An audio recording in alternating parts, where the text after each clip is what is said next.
The college basketball experience preview and picks edition for Tuesday, December 19th on the Sports Gambling Podcast Network is brought to you by Hall of Fame Bets, a sports betting research platform for parlays, props, game lines.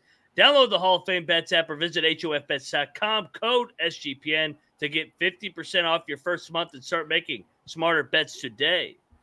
We're also brought to you by Game Time. Game Time tickets make the perfect holiday gift. Sign up at gametime.co. Use that promo code CFBX for $20 off. And that's at gametime.co, promo code CFBX.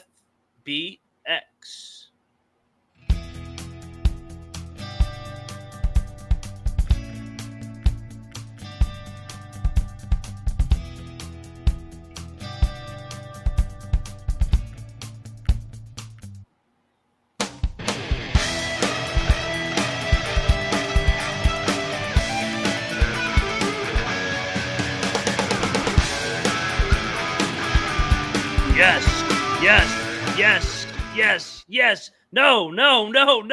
Woo-wee. Welcome to the college experience. No, because it was a fucking shit night, and that's why I picked Dundee's out. Just kidding. He had plans here tonight, so he conveniently picked a nice night to skip out on the episode. Once again. Who you're listening, if you're wondering who you're listening to, I am Moneyline Mac, and I got my fucking ass kicked tonight. But I'm here. Don't worry. I always show up, whether I've had about fucking 30 beers or I just got freaking done with a 3-9 slate. I'm always here, ready to move on to the next day. Cheers, everybody. I hope you faded me today, honestly. Then you ended up pretty well. But hey, tomorrow's a new day. Tuesday's a new day. I'm Moneyline Mac, and you know that guy over there on the left. He is Noah Bieniek, a.k.a. Mr. 77. He's also got a great basement if you're in the great Michigan area. And he drives a beautiful LeBaron. Noah, I know you lost tonight, but not as bad as Colby and I. Yeah, it was just a 1-2 night for me. Of course, I don't spray the board, or else it would have been a much shittier night. Because, everywhere I looked up across the timeline, it was like a bloodbath for a lot of people. And it started with that first game of the day. There was just a terrible bad beat on the under. I mean, I don't know if you saw it, but we can't show it because it was literally like during the game in the broadcast. But you see this dude like dribbling out the ball. He protects it with possession, and he's like, you know what? Dribbles into the paint. 2 seconds left. Drop it right into the hoop with a dunk for the over. You just knew today was going to be shit after that. So, yep. Well, yeah, and we'll go game by game. If you had Monroe like I did, that was a tough loss to swallow to start the fucking day. But hey, we got a third man in the box tonight. You guys know him from the chat. Please welcome onto the college experience, Rob Donaldson. Rob, what's up, brother? As I dunk this night away, because I'd like to put this thing right in the fucking rearview mirror. I know you rallied and were able to minimize your damage a little bit here tonight. Yeah, Drew Lock and the Seahawks definitely paid off for me at the end. And then Eastern Washington on the nightcap helped me out. Yeah. But it really was like a wash of the day, even after hitting those two pretty large bets for me. So I'm right there with you. College basketball 2-4, not great. No. If you like chalk tonight, chalk was good tonight. So if you like those favorites, it was a good night. But no, you know the drill. Lead the way on the recap, and we'll talk about how I want to punch a hole through this computer right now every single game that I lost. Yeah, let's hit the recap. So the first game, we kind of both already hit on it, but Jacksonville, they defeated UL Monroe 75-65. They win by 10. They cover that -6 line depending on where you got it. I was on the Warhawks plus the points. Mac, you were on the Warhawks. Like you said, they had a lead here. What happened? Double-digit lead at halftime. They completely shit themselves in the second half. Couldn't buy a bucket. Jacksonville got the momentum. And then Monroe even got it, I think, down to 2 again, coming down the stretch, and then just couldn't buy a bucket down the stretch. And then, of course, if you bet the over-under and you had the under, it was a double bad beat for you. So, everybody that had the under in Monroe, take a swig of beer, take a shot of Fireball, whatever you got near you. I mean, if you got gasoline, drink that. I don't care. you got to drink something after that shit. It was And awful. Rob, I'll go to you after all these games. You can say like what side you had and whatnot, and talk about the game if you saw it, if you paid attention to it. Spend as little or as much time as you want. ULM Jacksonville, where were you at? What happened in your eyes? I'm just really glad I stayed away from the day games that are so tempting when you're at work and there's nothing else on and you're just like, I know college basketball, until UL Monroe just blows a double-digit halftime lead, and then you're just like, I'm a fucking idiot. So I'm glad that I didn't bet this. I would have bet UL Monroe. So again, glad I stayed off. All right, the next game on the slate here. I mean, Colby was like, we got to lock up one of these two games. We go 0-2 in both of the 6 o'clock tips on the Eastern time zone. We'll start with the UNC Asheville one, 79, South Carolina State 75. You locked against your boy Eric Martin, Matt. I did, and he was shutting me up in the first half.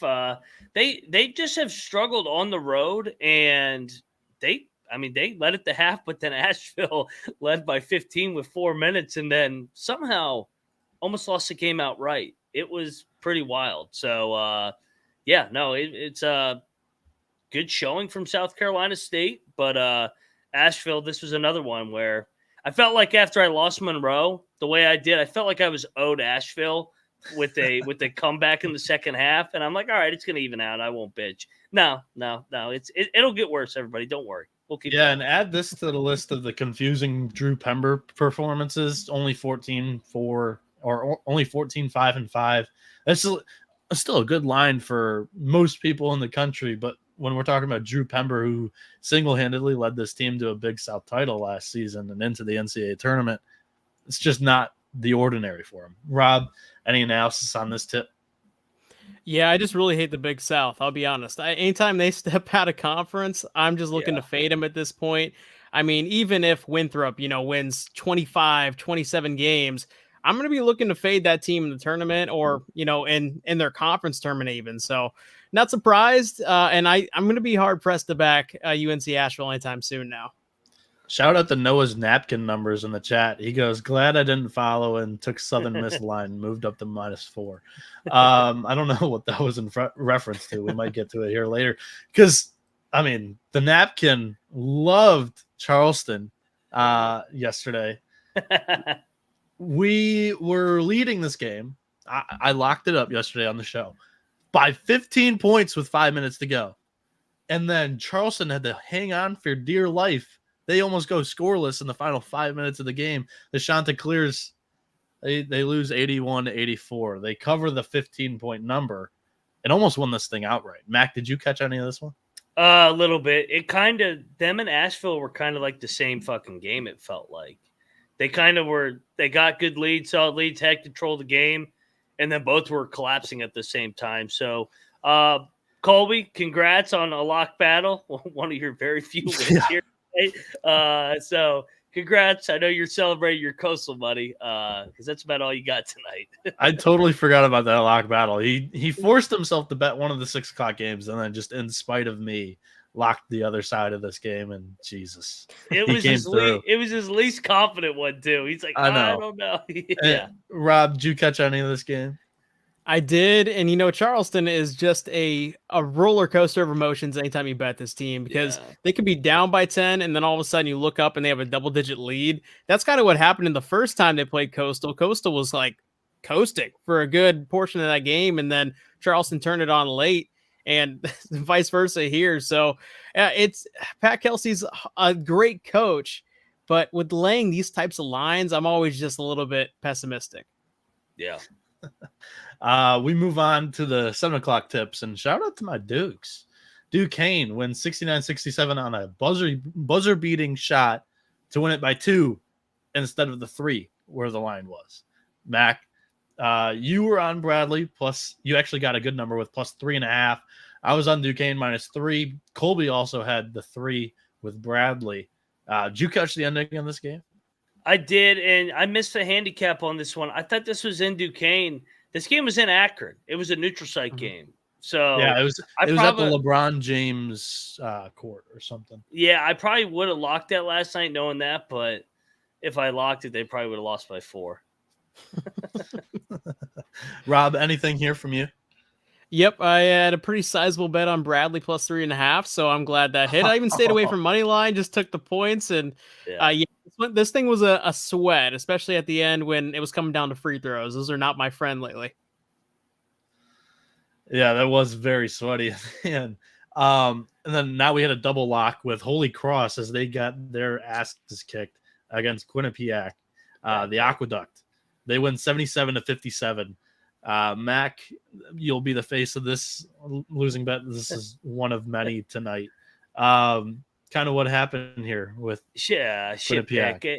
Like Holy Cross was in the game till around halftime, and then they came out flat out of the break. I thought they were going to come back and get back in this game. Paulson talked about it in his halftime interview. Quinnipiac, man, I don't think they're that good, but they keep finding ways to win. Holy Cross is just not. I don't know how they beat Georgetown still. I'm trying to figure that out. Rob, what's your take on this game? Yeah, so this was actually a triple lock across the board if you're counting me, and I was on Holy Cross. The bets I lost tonight were just quick deaths. Like in the first half, I already knew the result. You can turn it off, and then you can actually just watch a game that's enjoyable to you. Like I didn't have a bet on Michigan State Oakland, but I got to watch that one because this game was over before it even started. So you got to have like those silver linings there. So sometimes good, sometimes shit. This was shit. Terrible pick. My one win tonight was UCF against Maine. This was never even close. This was like a 30-point lead at one point. UCF minus 12 comes through against Maine. Mac, you were on the other side of this one. Did you lock this one up late, or was this a lock battle on the show? I didn't lock this. Oh, no, this is Colby. Colby locked it. Yeah, I leaned to UCF. I stayed out of this one. My fault. Yeah, Colby was on the Maine plus 14. So we went 1-1 in lock battles because I think he rode, or at least I don't think he bet Oakland or Michigan State. So Colby and I go 1-1 lock battles. UCF wins that game 74-51. Rob, did you catch any of this game? Yeah, so I had a bet on Maine at plus 13.5. And, I coin flipped between the under and then that line. And I'm just so pissed at myself. I mean, it was such a sluggish, crappy game from an offensive perspective. And, I went down with the Cocaine Bears. Rest in peace to our Cocaine Bears. I don't know if they're going to be quite the same this year. I really don't. They're not that good this year. No. Campbell, they win 83-76 over Morgan State. If you're looking at the picks page, all of us hit on this number depending on the number that you got. I laid the 6 with the Camels. They win by 7. But on the pick show last night, I think this was at 7.5, and both you and Mac, or both Colby and Mac, had the points with Morgan State. Mac, did you catch any of this game? I didn't. But I mean, the line, you said the line was 7, right? If I remember correctly. 7.5 when we picked it on the show. Okay. Yeah. And you got, that was a W that covered. Barely, I guess. Take credit for that one. Not much credit other than that. Yeah. I'm just looking at the box score here. Morgan State, they shot very well from 2, almost 60%. They shot 15 threes, only made 3 of them. So it could have been their detriment in this game. Rob, Campbell and Morgan State, what side were you on? Did you catch any of this game? So I would have taken the points, but I mean, if you caught any of this game, I'm praying for you. Truly, because this is just like one of those games that's on the slate just to be on the slate. I mean, these teams have to play eventually. And yeah, I'm glad that I didn't catch any of this game. Next up, we have Marist, who absolutely blew out Maryland Eastern Shore, 76-52. They covered that 12.5-point line that we picked it at last night. I was on the Red Foxes, but the rest of the board were on Maryland Eastern Shore. Mac, what happened with the Hawks? My Hawks died today. They kind of like Rob was talking about. This is a quick death. It was 34-10 or 34-11. The same team that I watched against ECU, man, Marist is another one that keeps finding ways. They were laying 13. I'm like, no, I'm not laying 13 with Marist. This is gonna be a close game, and probably the worst pick of the day, honestly. That or Holy Cross, they're pretty close, pretty shit. Rob, did you have any action here? I didn't, but I will say this is where me and Mac disagree. We don't disagree on much. I mean, him and I align just philosophy wise on a lot of betting angles. But when I see a team like Marist laying a insane number like 12.5, I want to lay the number. Mac's like, who's Marist to be laying 12.5? I'm the exact opposite. I'm like, somebody knows something somewhere. You might as well lay this. Shout out to the chat. I did see this, and I'm like, oh, yeah, I'm a genius. The line dropped to 7.5 before tip. Oh, my God. And I'm like, oh, I beat everybody on this one. Next thing you know, they're down 34-10. I go, and there goes a CLV. I could shove that up my ass. Oh, my God. CLV has been crazy this year. It's almost like, dude, with college basketball, the first 2 months, it don't matter. Yeah, I know. Yeah, it's wild, man. It's wild. The fact that game moved 5 points is crazy. How many people are actually betting this game? that's your point, kind of. I guess a lot of people listen to me. A lot of people are going to be sending me death threats. Kiss my ass. Wake Forest once again have 5 people scoring in the double digits as they. I mean, a lot of these little guys did not hang in with the high majors today. Wake Forest 88, Delaware State 59. This was another Mac lock. Mac.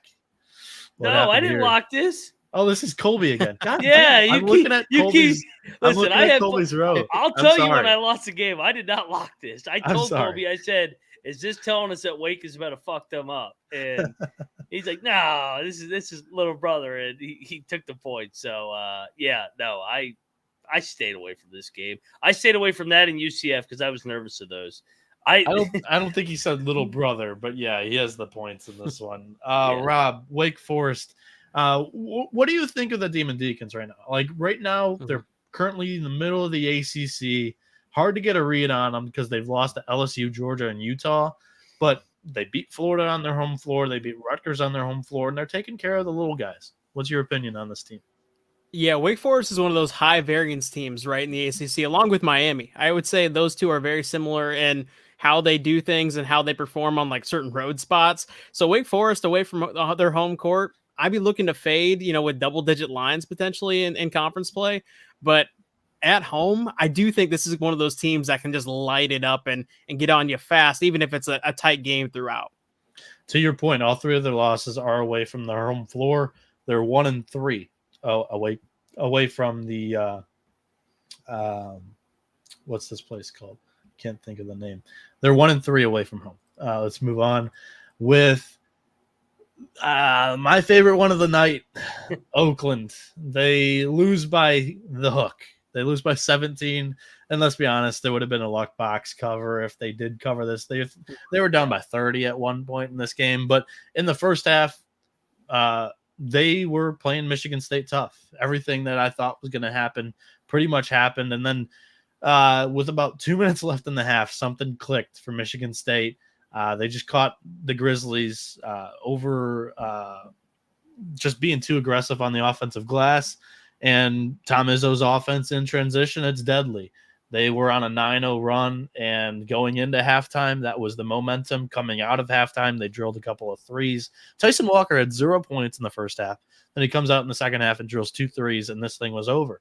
And the cover was just gone. It was a 15-point lead at 17 minutes. Greg Kampe has to call a timeout, and Michigan State never really slowed down after that.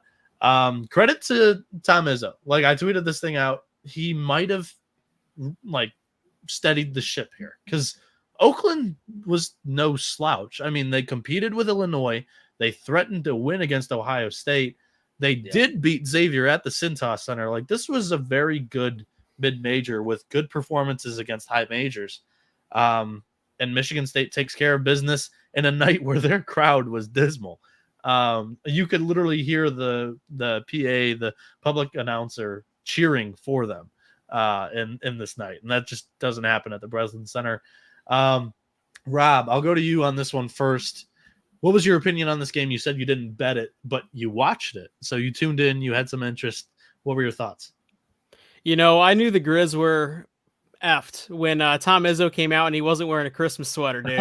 They were dialed in from the jump, and man, they was tight for the first, 10 minutes or so, but then Michigan State was just like, we're more athletic than you. We're just going to throw down windmill dunks and reverse layups, and we're going to make everything. And yeah, I mean, this could have been a 40-point win. And Lampman, I mean, if you had the 60.5 at the buzzer, yes, Lampman missed a wide open three, and that's one of the best shooters in the horizon. So that stings a little bit.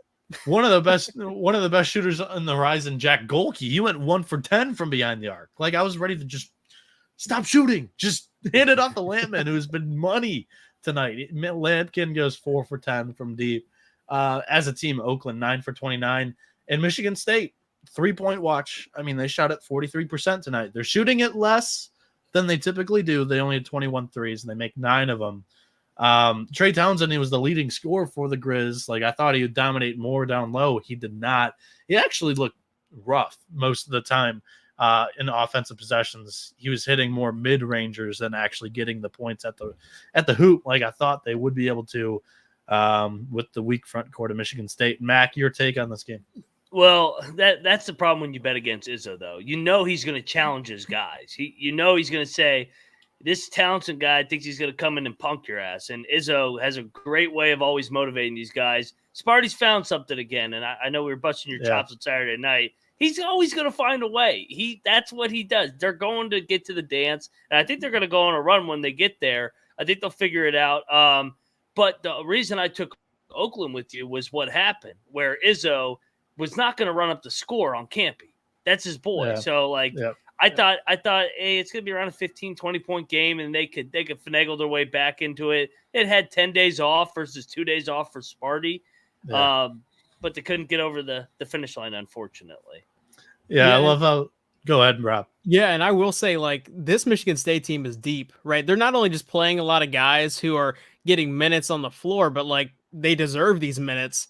And obviously Tom Izzo's a great coach. A deep, talented, young, athletic team under Tom Izzo is not going to just get worse and stay stagnant as the season goes on. I think this is still a top 15 team, and they're getting valued like they're outside of the top 25. So I think we're going to have a lot of value bet in Michigan State here in the coming weeks. Currently on KenPom, Michigan State 23rd. They opened the season 13th. So we're getting a couple of spots of value. He is correct on that point. Where are we at currently? It would be about 3 points of value each game that you're looking at with Michigan State currently. Moving on, Little Rock, that cock's growing. They beat Murray State by 14. What's wrong with Murray State, man? They suck. I just thought it was a bad spot for them after they competed well against Mississippi State. They lost a home game. They lost a home game to Southeast Louisiana on Saturday. Yeah, well, I just think true. So this was 2 spots after. Yeah, that's why I went back in, because we all had them against Mississippi State. If it had been the game after, I'm with you. But they've lost 5 in a row now. Steve Prohm has won there. They suck. They got drilled right from the beginning. That was a terrible pick by me. Never really had a shot. Little cock is big cock now. Colby, they keep fucking Colby up too. He keeps betting against Little Rock, and they keep covering. Rob, you're nodding along here. Did you catch any of this game? Yeah, so I had a bet on Murray State as well, and I can tell you that this team is not good, and it's also a mixture of, I think Little Rock is actually going to be pretty darn decent. But yeah, Murray State, there's something going on over there that's just not right. Yeah, KK Robinson went for 16 and 14 rebounds, 16 points in this game. Great performance from him. Murray State still without Sean Walker. Is that possibly the reason? Yeah, but you still should not lose to Southeast Louisiana at home. It's true. Yeah. I mean, that was the whole thing where I was especially when it's Sila's first D1 win. Yeah. I mean, you had to bounce back tonight. Tonight was supposed to be a all-in effort, get back what you lost on Saturday. And I mean, they showed life against Mississippi State, but maybe that says more about Mississippi State right now. And how about the Jacksonville State Gamecocks? They win this thing outright. Mac, you locked this one up. Yes. They beat Tarleton 65-62. Hit on this one real quick. Yeah, so I actually watched basically this entire game. Ray Harper's a really good coach there. Gillespie was out, so he's the interim coach. They had won 6 in a row versus Jack State, who had lost 3 in a row. Desperate spot, and they played their asses off. They grinded it out. They're down 8 with like 8 minutes. But good win. Finally, somebody won for me on the money line because it felt like it was all I think they're the only dog that won outright tonight, right? Let's see. Outside of 3 points, there was one later tonight, I think. Yeah, there was one that we haven't touched on yet. Oh yeah, and that was it. So there was 2 upsets total. Yeah, what a shitty night. Yeah, I didn't even realize that. Good night for the bitches. Yeah. I think just 2 dogs. I just added it up. I mean, if you consider San Diego a dog, that's UC San Diego. Yeah, that's what I was considering. I mean, that was like 2 points. So this was an actual plus 175 money line. The other one was like what, plus 115? Awful day for the money line dog. Oh, terrible. Rob, anything on this game with the Gamecocks and Texans? I didn't watch it, but I definitely would have been on the Jacksonville State side here. One, Billy Gillespie's out in this game, and also I do think Jacksonville State's one of those teams that's going to be a little bit due for some positive regression as the season goes on, especially when they hit conference play. They play hard. Yeah, they do. Mac, before we hit on the next time slate, let's jump into the first ad here. You just want to get over to Underdog Fantasy because you can play alongside your favorite fantasy players all season long. NFL, NBA, NHL, college basketball, college football. Simply pick higher or lower with your favorite players' fantasy stats and cash in. Noah, what do we have cooking up tomorrow? We got a couple quality games. Does Underdog have anything out? I'm hoping. It wasn't earlier. So I don't have a handicap pick. Oh, here we go. Yeah, we've got a good sized slate here on Underdog right now. I don't know where it was an hour ago. We've got 7 games to choose from. I'm going to choose one of the higher totals of the night. Let's go to the Noah Bieniek Bowl. It's one of the higher totals of the night. And I'm going to take you. So only Florida props are out right now. I'm going to take you to Walter Clayton Jr. I think he scores more than 14.5 points. You can get that out there right now. Again, I'm just shooting from the hip because none of these were out 40 minutes ago before we started up. So Walter Clayton higher than 14.5 points. Good luck to those who tail it, but there will be an article out tomorrow on sportsgamblingpodcast.com with some better handicapped underdog picks. Mac? Love it. So get over there. Follow Noah Bieniek on Twitter for tomorrow's underdog play. And when you use that sign-up code right there, TCESGPN, Underdog will double your first deposit up to $100. That's Underdog Fantasy promo code TCESGPN. All righty. Let's get back to the recap. Where are we at here, Noah? We're at the Battle of Our Darlings, where Chicago State wins 78-68 over the Mexicans, UT Rio Grande. The entire board except for Mac, we're on Chicago State. Sorry to single you out, Mac, on this one and be correct on it, where I've been false on the other ones. The Cougars, they've been rolling. That's 3 wins in a row now. What's your take? I mean, I feel like I had to. They had just pulled off back-to-back money line dog. One of them, they're a fucking 18-1 dog. And they're coming back home, feeling themselves. I was like, the Mexicans just lost. Mexicans got dominated tonight, so I'm going to send the Mexicans back over the border. That was fucking awful. You're out of here. Good win for Chicago State. You guys got to look at yourself in the mirror, you Mexicans. That was bad. You got drilled by Chicago State. They dominated that game, man. Yeah, they did. Cardette once again drops 20. He's just on a tear. Rob, Chicago State. Have you been loving them the same amount as us? This is potentially the best team in the country, boys. Chicago is rolling a dynasty out right now. They're putting the whole country on notice, and I couldn't be more proud as a Chicago State fan. I'm reading the chat. Them and Ooey Pooey. I can't. Ooey Pooey's gonna have their surge again in February. I can't wait.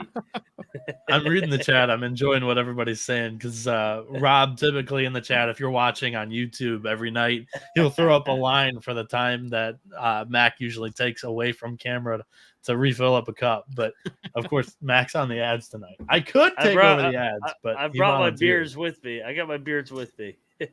Preparation, everybody. I know it's not my first rodeo. The next game on the slate, Southern Miss, they go on the road. This line smelled, in my opinion. They win it 82-79 over Lamar. Depending on where you got this line, it bounced all over the place. It opened around 1.5, so where Southern Miss was favored. It jumped all the way to Southern Miss -5. Southern Miss only wins by 3. This was a double lock on the show between Mac and Colby.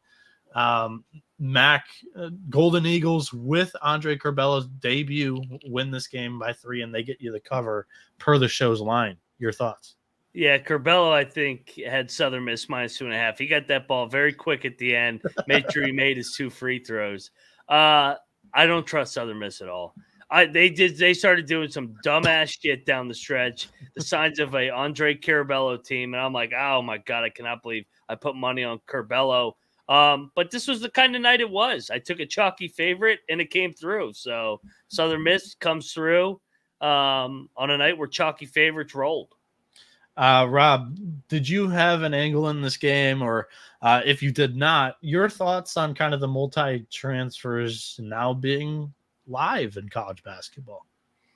Yeah, I think there's going to be a lot of time right now over the next month where these teams, just because they're adding this talent into their mix, it's not going to be a nice little even cohesion across the board and fluid basketball. I mean, Carbello, let's look at him. I mean, he played 20 minutes tonight. He had 4 turnovers. He had 2 steals. He went 4 for 10 from the field. That's Andre Carbello.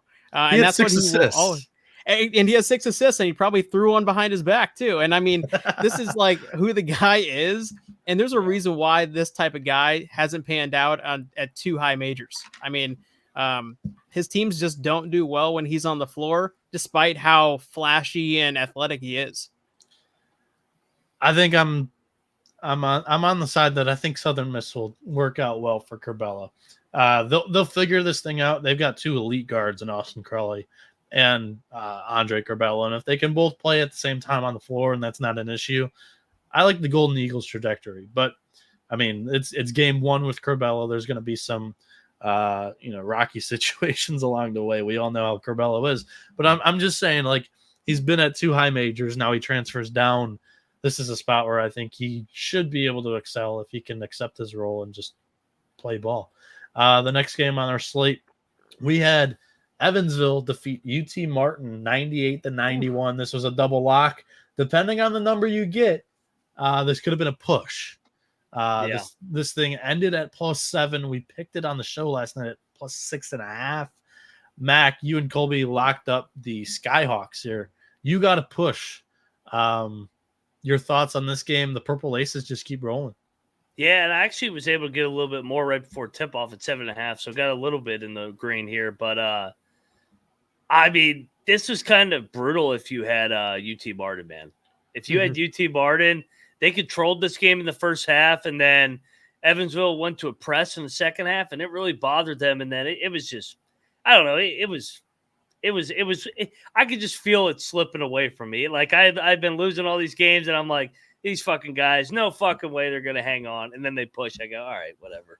I guess I'll take my push. Go kiss my sister, as they say when you tie in soccer. Another little darling of ours so far this season, Rob, with Evansville. Where were you at in this game? Did you have any money on it? What were your thoughts?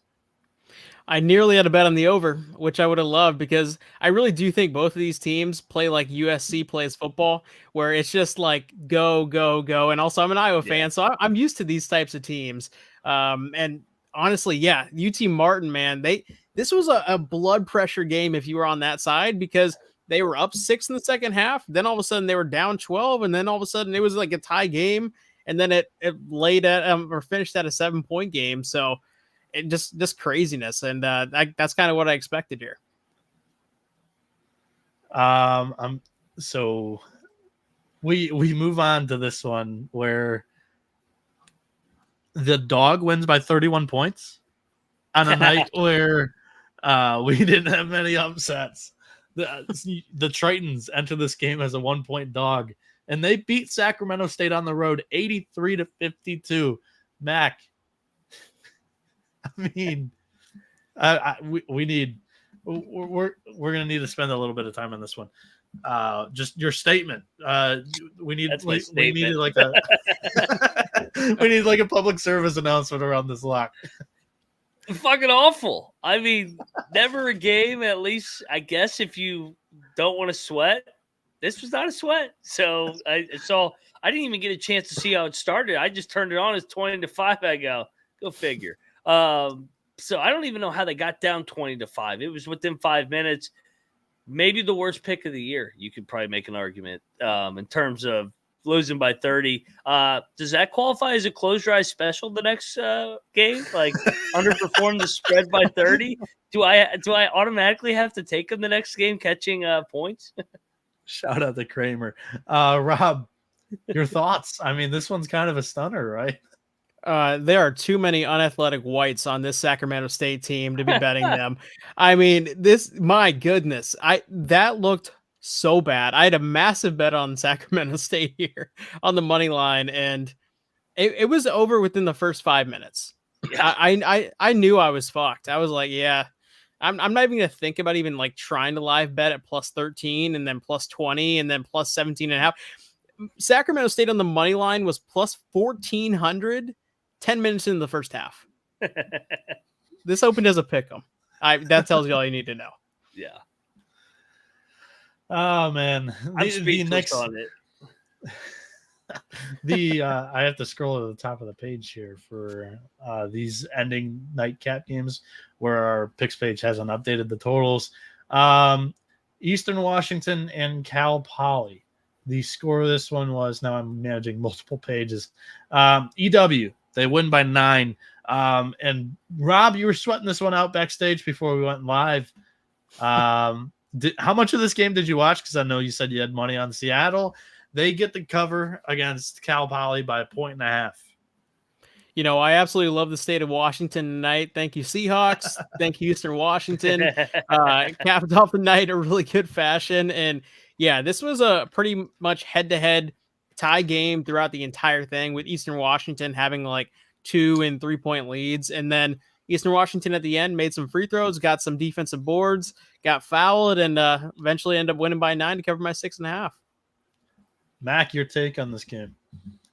I didn't see the end. I was setting up for the show, and I watched a good amount where it was back and forth, so I didn't see how they got the cover. But obviously, for those that were in the Eastern Washington crowd like Rob, good win to maybe create some momentum headed into the next day. It's always good to win your last one. Yes. And we'll talk about my last one here in a minute. Let's get right to your last one. This was a double lock here between Loyola Marymount and the Detroit Titans. Detroit 0-11 against the spread now. Kelly LePepe comes off the bench in this game in a weird box score. He had 11-5. Shout out to our king. Mac, you faded the king. Now you got to kiss the ring. Well, I mean, what happened here? Bro, this is the right. If anybody that watched this game knew that Detroit was the right side, it was like an 8-point game with 8 minutes left.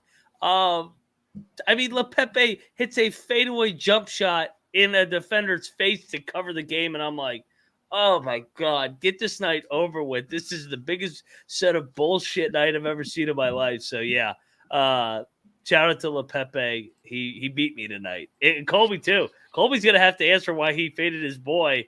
But if you watch this game, Detroit should have covered this. There was no Christmas miracle. You guys are all getting cold. You guys are a fucking joke. How the fuck are you 0-11 and you can't cover one fucking spread? You're getting 16 points against Loyola Marymount, who's not even good. They're not even good, and you can't cover that. Embarrassing. Fucking dumpster of the year. Rob, do you have anything to add on this mess? You know, I just want to say I second everything that Mac is saying, and I will be betting Detroit the next game that they play.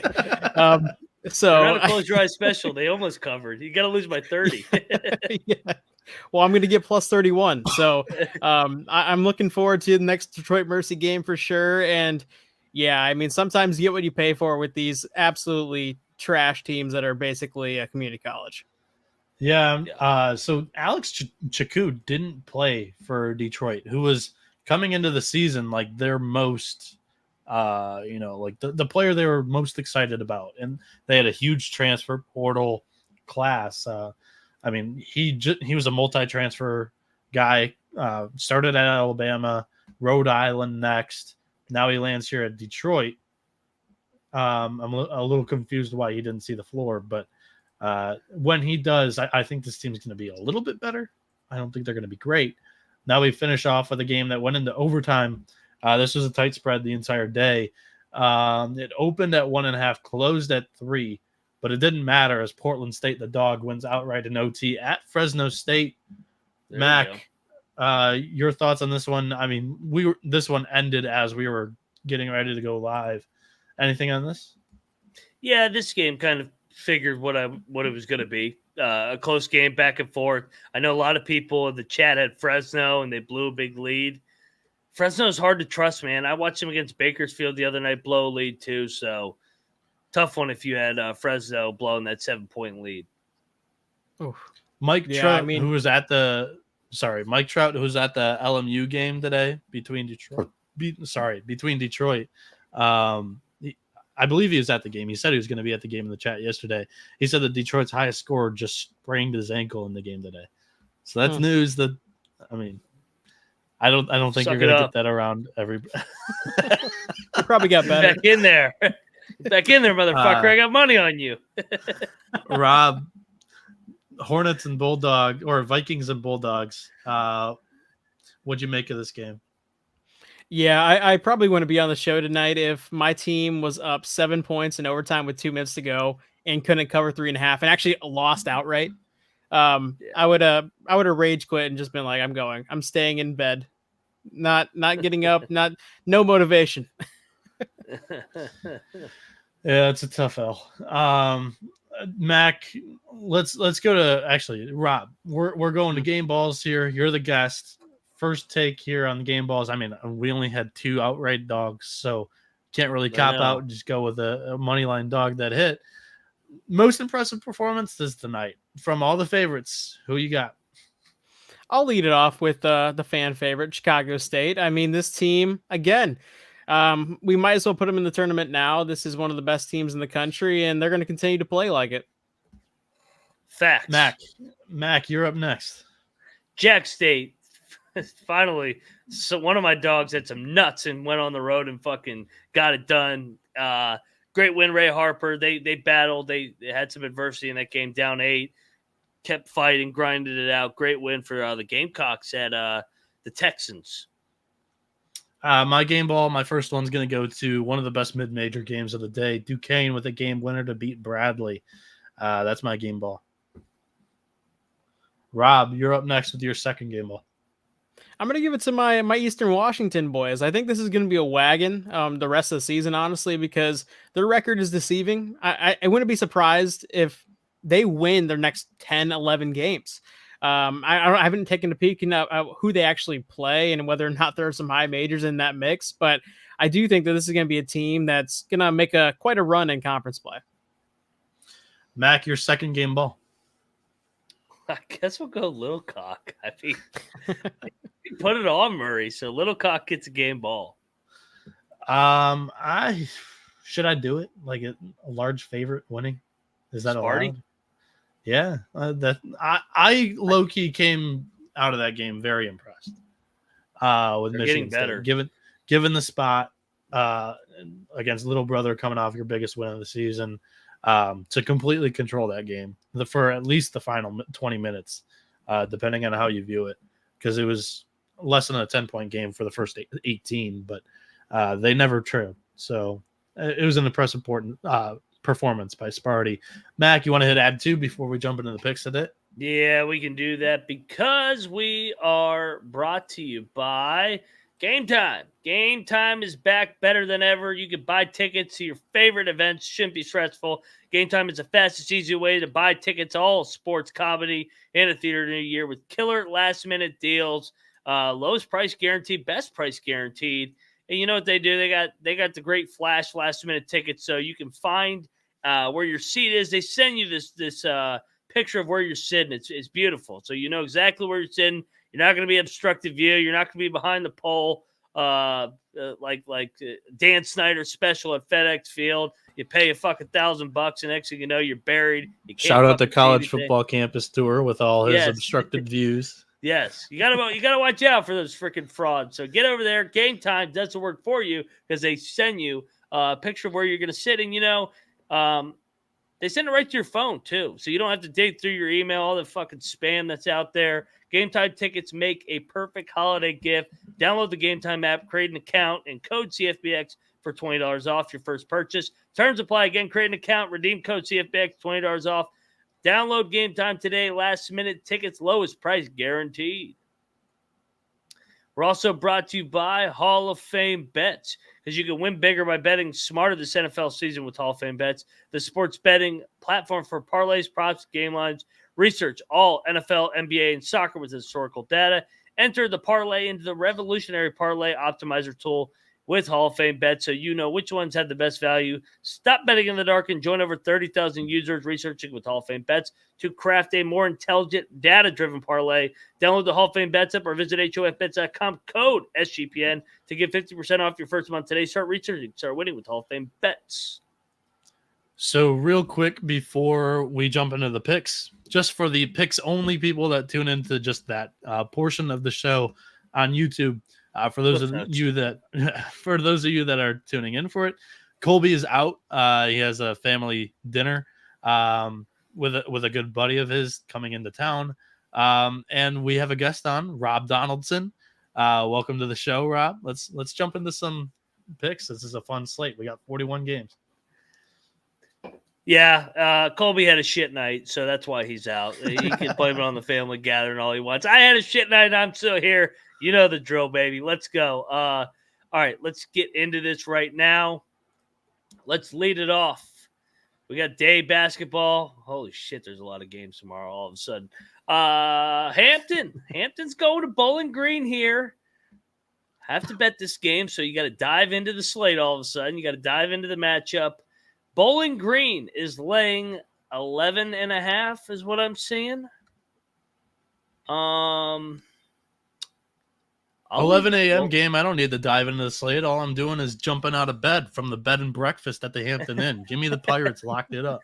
Oh, there you go, Noah Bieniek. I like it. Give me the Pirates. They were beating JMU on Saturday. They're a lot better than their record. Give me the Pirates all day. Who is Bowling Green to be laying double digits all day? Rob, where are you going here? So I already said it with my philosophy, lay it with Bowling Green. I really do believe in this team being a much improved team. And Hampton, we saw the second half with them against James Madison. Yes, it was James Madison, but dude, Hampton, when they suck, they're going to suck for long stretches. So give me Bowling Green. I think this is tied at half and they win by 20. We got the lock battle music going tonight. Where is it? What's the lock? Oh. We really need to get Colby's music. Am I tripping on acid right now? I feel like I'm in the Matrix. You got a lock battle in one corner. You got Rob Donaldson with the Bowling Green guys out of Ohio, Bowling Green, Ohio. And you got Moneyline Mac and Noah Bieniek on the Hampton Pirates. Let's go. You're going down, Rob. Next up, another standalone game. Got to bet this one. Sanford's going to Valpo. I'm seeing it right now. Sanford's laying 9. Give me the home dog here.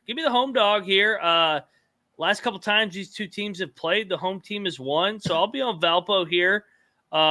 Sanford's coming off a big win, correct me? Yeah. Oh shit, they've won 9 in a row. Seems like a great tricky spot here. Valpo all day. They might be live in this game. I'm all over Valpo. Noah? Sanford's first road game in over a month. Give me Valpo. I just think it's too many points. Yeah, I'm right there with you guys. Let's triple lock this thing. I do think Valpo is really bad, but Samford has kind of started hot for the last 3 years, every single year, and then they kind of tail off a little bit. I think Valpo, like you guys said, is live in this game. That's a triple lock on the Valpo Crusaders. Oh, there we go. That's nice. There you go. Triple lock it. Let's go, Valpo. Like Bryce Drew's back in the building, baby. Next up, you're going to need a freaking Viagra for this game. Niagara is going to play Binghamton. Oh, man, I'm torn in this game. These are two of my teams. You got Niagara, you got Binghamton, the golf course. I'm going to take the points with Niagara. They are coming off a win. I think that they're actually a little bit better than what they started slow. I mean, they were live at Notre Dame opening night. Give me Niagara here in the points. I like Binghamton. They're undefeated at home. They've covered this number in every single game at home. I'm going to need to see it from the Purple Eagles. I think, personally, I may have overvalued Niagara after competing against Notre Dame and looking okay in the first couple of games. I'm going to take the golf course. I like golf. Guys, I don't know if you have I'm DraftKings up, but DraftKings has Binghamton plus 6.5 right now, and I'm tempted just to bet it because it's reversed. Yeah. Oh, did they lay the wrong number? They did. Yeah, it's just a reversed line. So I mean, they might void it, but yeah, this is the college basketball experience. Go play that. Yeah, and listen, I don't want to have a bet on this game, but Niagara just has burned me against St. with the Bonnies really bad, and I haven't mentally overcome that matchup there. So I'm staying away, but I'll take Binghamton and lay it. At least here in Michigan, the line is correct. So it might depend on your state that you live in, where that market is.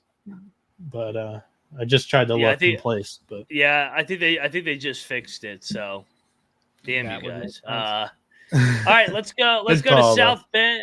Let's go to South Bend, Indiana, where we got the Notre Dame Fighting Irish coming off the Georgetown loss. They're laying 9 against 9.5 in some places. 9.5. I'm going off VSiN tonight just because they have the easiest one to read off of. So if you see another number, we're not sponsored by an individual just take the best book. Number, so Rob. yeah. Give me Notre Dame bounce back. They just lost fucking Georgetown. I think that they'll get up for this game against the Citadel. I agree with you. Like I think it's also a little bit short of a number. I originally was trying to look for an angle to take the Citadel, but I couldn't really bring myself to muster up some money on the military academy. So the Fighting Irish, they've had 2 tough games in a row. Marquette, Georgetown. Atmosphere is going to be dead, but I just think they bounce back, right? I mean, they beat Western Michigan by 21. They beat Maryland Eastern Shore by 20. Now you get the Citadel coming in your home building. I think you can win by 10. Yeah, I mean, I'm going to take the Citadel here. Obviously, my former roommate Austin Ash played on this team last year, and it was so fun watching him just shoot up his goofy threes. But I think this is a better team this year, and Notre Dame is like honestly worse than Louisville at this point. I think they're on that tier. So if you would have taken the Citadel getting 9 points against Louisville, I kind of feel like you got to take them here against Notre Dame. So I would take the points here. I don't know if I would have. now you're making me think about fucking Louisville, my kryptonite. I hate that fucking team. All right, let's go to a game that well, actually, one of them has become my darling here recently. That's Georgia Southern, the Eagles. They are still sitting at. They're both the Eagles, by the way. Oh, yeah, the Gulf Coast is the Eagles. You're right. They're 0-11. They're getting 4.5 at home. So Gulf Coast laying 4.5. This is home. in Savannah. This is neutral site. Good call, Noah Bieniek. Let me see. Let me plug that into my to my into your beers. Yeah. Well, how many points should I take? Give me Gulf Coast, man. But God, I don't know, man. The Gulf Coast has fucking burned us so many times this year. I think you should go to Rob on this one. He hates Gulf Coast as well. He hates Gulf Coast. They lost to fucking Mercer. Yeah, and they had a 10-point lead in the second half. Yeah. Listen, Florida Gulf Coast, they're kind of banged up right now. And actually, I used banged up loosely because Andre Weir has a torn rotator cuff. That was one of their better big men down low, most efficient big men in the early stretch. And then Isaiah Thompson, one of their honestly their best overall player, in my opinion, has been out for like 3 or 4 games with flu-like symptoms. What are we doing here? I mean, like, that's just could be just like a mental health break and he ends up transferring or something. But I don't know if he's playing. So just stay away from this game, in my opinion, because if he does play, I do think Florida Gulf Coast is actually a pretty darn decent team. Yeah, I agree with that call from Rob for sure. Because I mean, he's a difference maker, and yeah, FGCU is playing without a couple of guys. They have 3 guys out, or have recently had 3 guys out for their last game. So. Yeah, I'm on Georgia Southern. I'm going to take the points. I think it's a neutral floor. Both offenses might not do as well. Georgia Southern's actually pretty good from 3 too. 156 in the nation, but I think the neutral site's going to affect some of the shooting lines with both teams. I think it's a low scoring game. Give me Georgia Southern. Now you're talking up the 0-11 teams, how the tables have turned. Oh, I'm not talking them up. you said they're pretty good for 3. That's the only thing that I could find that they were good at. Well, that is true. All right, let's go over to the next game. We got Morehead. Morehead's better than Less Head. They're going to Bloomington, Indiana. Indiana's laying 12.5 at some spots. I feel like every time Morehead steps up in competition, they get fucking drilled. They got beat by Indiana by 35 last year. This is kind of a standalone game. Indiana's off the Kansas loss. Morehead's coming in red hot. I'm going to lock up Indiana. I think they're going to win by 20. I like this Indiana team. I know you don't know it, but I like Indiana. I will lock up the Hoosiers. It's not a standalone game, so don't make up an excuse for you to just bet this. It's a national TV 6:30 game. That's a standalone game. And there's another national TV, Fox Sports. This is not national TV. This is Big Ten Network. It's national TV. Fox Sports is airing a Big East tilt between Georgetown and Butler. I thought about that one, but I don't have a good feel on that one. So this is standalone now. God. I think a lot of people know that I'm not a huge fan of this Indiana team, but they figured out how to play. Like, they're not shooting the ball. I give them credit for doing that because they're not a guard-heavy team. They have more big men than anybody needs. But I just think this is the Assembly Hall was lit for Kansas. It's going to be nowhere near that for Morehead State. And I think, like, just after blowing a lead late to the Jayhawks, 12 points is a little much. Give me Morehead State. They are off back-to-back losses now. I don't care. I mean, they were winning the game and they blew it late. Man, I know this isn't a big play-up spot, but Bloomington is always going to be lit. I mean, this is all that city lives for, and pretty much the entire state lives for Indiana basketball. And if there's a home game, they're going to sell it out, and it's going to be a pretty wild atmosphere. And you would think like Michigan State too. Breslin Center was kind of dead tonight. It's just that time of year. Yeah, Michigan State's a little bit more fair weather, in my opinion. I hate to say it. Indiana's more fair weather, in my opinion. I disagree. Especially with how the team's been lately. There were some NIT Indiana teams that would still sell out that arena, year after year when they were just meh. So Sparty's been spoiled. Yes, with this. Yes. 100%. And, I think Xavier Johnson might have a chance to play in this game too, as a little bit of a tune-up, maybe like 15, 20 minutes on the floor. And that would be a nice little boost for them here too. 12.5, that's not a lot to lay. I think this is going to be a 17, 18-point winner. All right, double lock for me and Rob. We're locking up the Indiana Hoosiers. Let's see what we got here. Oh, yeah, there's a little tune. Ooh. Taking the Indiana Hoosiers. Bob Knight throwing chairs. Let's go, Hoosiers. All right, next up on the slate. Noah talked about it. This is a standalone-ish game as well. Georgetown is going to Butler. Georgetown's coming off a road win. I feel like you have to fade them now, right? but 11.5 is a lot with Butler. Seems like Butler just likes to play these grinded out games. Give me the Hoyas, but I'm not betting this game. I think, Mac, like, use your angle here. Like, you typically sniff these out better than I do. Like, isn't this line telling you Georgetown, off of a rare win, just kind of gets ran out here in Hinkle? But wasn't it the same thing with Cal? And then Cal hung right in there. I just think Butler was at Cal, correct? Butler's brand of Butler's brand of basketball isn't really a fucking run you out of the fucking arena. Like, they're just gonna outgrind you. Maybe they dominate the game and they end up covering this game, but winning by 15. But I don't know. I don't really want to lay 11.5. I think Georgetown's getting better under Ed Cooley too. Yeah, I 100%. I agree with you there. Cocktail Napkins got this one at 16.5, but I'll stay off. Woo! 16.5. Rob, what's up? I really do like the under here, but if we're talking about sides, I think one guarantee is that I think Georgetown finishes below 60 points. And so if you think, theoretically speaking, they score 52, 53, can Butler cover that? I think they potentially can, but I think it's going to be just tight for the sake of just bad offense and slow, methodical paces here. So I'm begrudgingly going to take the points, but I don't love either side. 3 games all season where Butler didn't score at least 80 points. So 2 of them were actually the 3 were Michigan State, Buffalo, and Boise State. 2 really good defenses in the 3. I'll stay off of it. I was looking for a nudge on this one, but I guess I won't get it. No nudge for me. Let's go to the next one. This is a good one right here.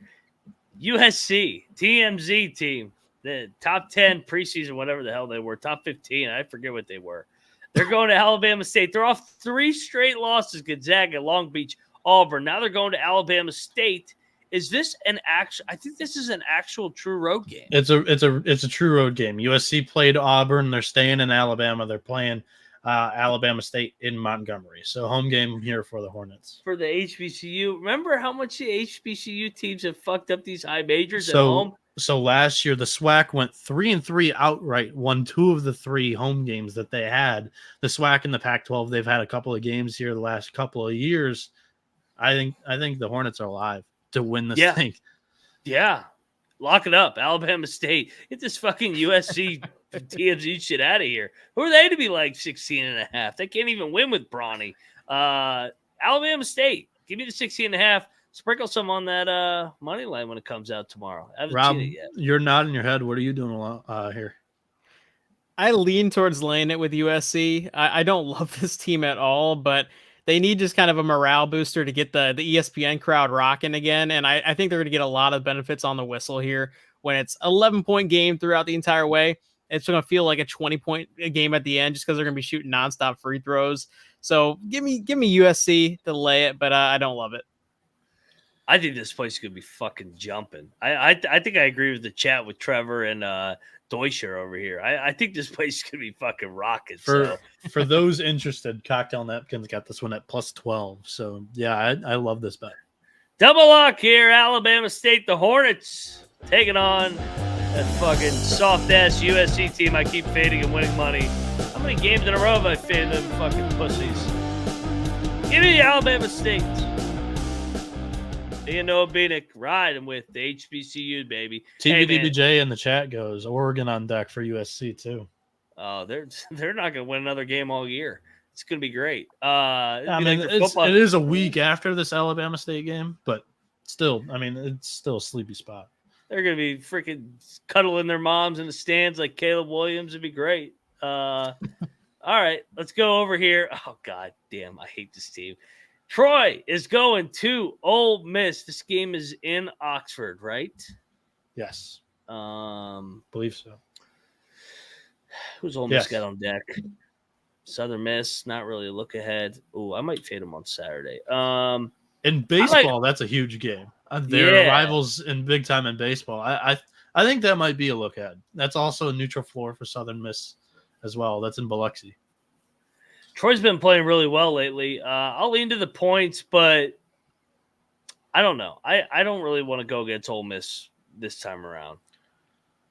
So where are you guys going? I like Ole Miss as a team. I think they'll be an NCAA tournament team this year, but they play close games. They play nail biters at the end. I think that's too many points. Yeah, I think everybody's looking at Ole Miss and thinking, "Oh, they got all their guys back. This is great, and they're undefeated. This is going to be a stomp spot." The line is telling you what's going to happen. This is going to be feeling like a 2-possession game throughout the entire thing. Troy's going to be alive at the very end with a shot to win it, I think. Lock up Troy. This is one of my biggest bets of the day. I am very confident in the 12.5 here. Rob Donaldson's on the Troy Trojans. Lock it up. I hate that. It's better right here. There we go. There we go. Troy Trojans. I'm rocking with this. Troy Trojans on Troy on. I'm sitting this one out. I'm rooting for you. Let's go over to Central Connecticut. They're playing Northeastern. I'm seeing Northeastern is laying 3.5 on the road. Shop around wherever you can find it. God, Northeastern's hard to lay that many points with on the road, right? Give me Central Connecticut. I'm not betting this game. I mean, no. I think the real Blue Devils are playing better ball as of late. They just upset UMass Lowell. Is this a letdown spot after the big win, or they keep rolling? I tend to lean that. I think when you're getting points, I'll take the points. I think they're playing better ball as of late. Then again, Northeastern, they just lost by 2 against Virginia. So I don't think this is a tremendous spot for either teams. You got a letdown spot and then like a heartbreak. We just lost by a bucket spot. So I'll take the points. I don't have much conviction on either side. Rob, what are we doing in this game? Yeah, when in doubt, you take the points, especially when you're getting a little over 1 possession here. So I'm with you guys. Don't love it. Definitely not going to bet it, and definitely not going to watch it. Not a bad idea. All right, let's go over to Mercer. Mercer is laying 1.5 against Queens. Get that shit out of here. No. They just won. They can't do. Wait, no. Time out. What did Mercer? Who did they just beat? They just beat Florida Gulf Coast. They've won back-to-back games. Oh yeah, lock it up. I'm locking up Queens. I'm locking up Queens all day. Queens actually looked all right against App State. They gave them 15 points to start the game. I'm all over Queens here to win this game outright. By 20. 20. Wrong team favored. Let's go. Noah, are you coming here? Queens is winless on the road. I'm not betting this, but I'm just saying beware. Because Mercer, they were undefeated at home, though. Mercer's got 2 straight home wins. They seem to have maybe fixed. I mean, what their first month of their resume was just absolute shit. Now they're on a little bit of looking to build a little bit of a winning streak here. The cocktail napkins got this -4.5. I'm not betting it, but I just think Queens needs to show me something on the road first. Lock it up. You're hating. Double lock for me and Rob. We're taking the Queens Royals. Give me Queens all day long, baby. All righty. Next up on the slate, Merrimack is headed to Cincinnati. Cincinnati is now laying, I think it was 18.5. They're off the Dayton loss. I'll take the points with Merrimack. I like Merrimack, but Cincinnati has a habit of drilling these teams at home, but I'll lean to the points. Noah. Yeah, the last loss that Cincinnati came off of, they lost to Xavier. Then Bryant, who was a solid mid-major, came in there, and they just absolutely got decked. Now Merrimack comes in. I like Merrimack, but I just think they're in a bad spot. I'm not a huge fan of the Bearcats team. We need to see them in the Big 12 before I actually seem like I can start backing Wes Miller. But I think so far you've said it. They've handled these mid-majors quite well. I like the spot. I'll lay the points. I'm all on the points. Give me Merrimack. Let's lock it up, boys. I think that this is going to be a first half really tight game, and then Cincinnati is going to kind of tack on a little bit late. But 18.5, I mean, I love Merrimack here. This is one of my favorite bets of the day. Rob Donaldson locking up the Merrimack Warriors.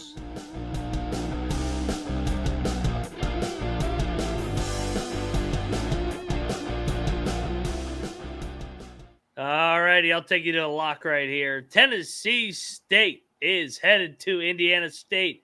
Everybody loves some Indiana State Sycamores here.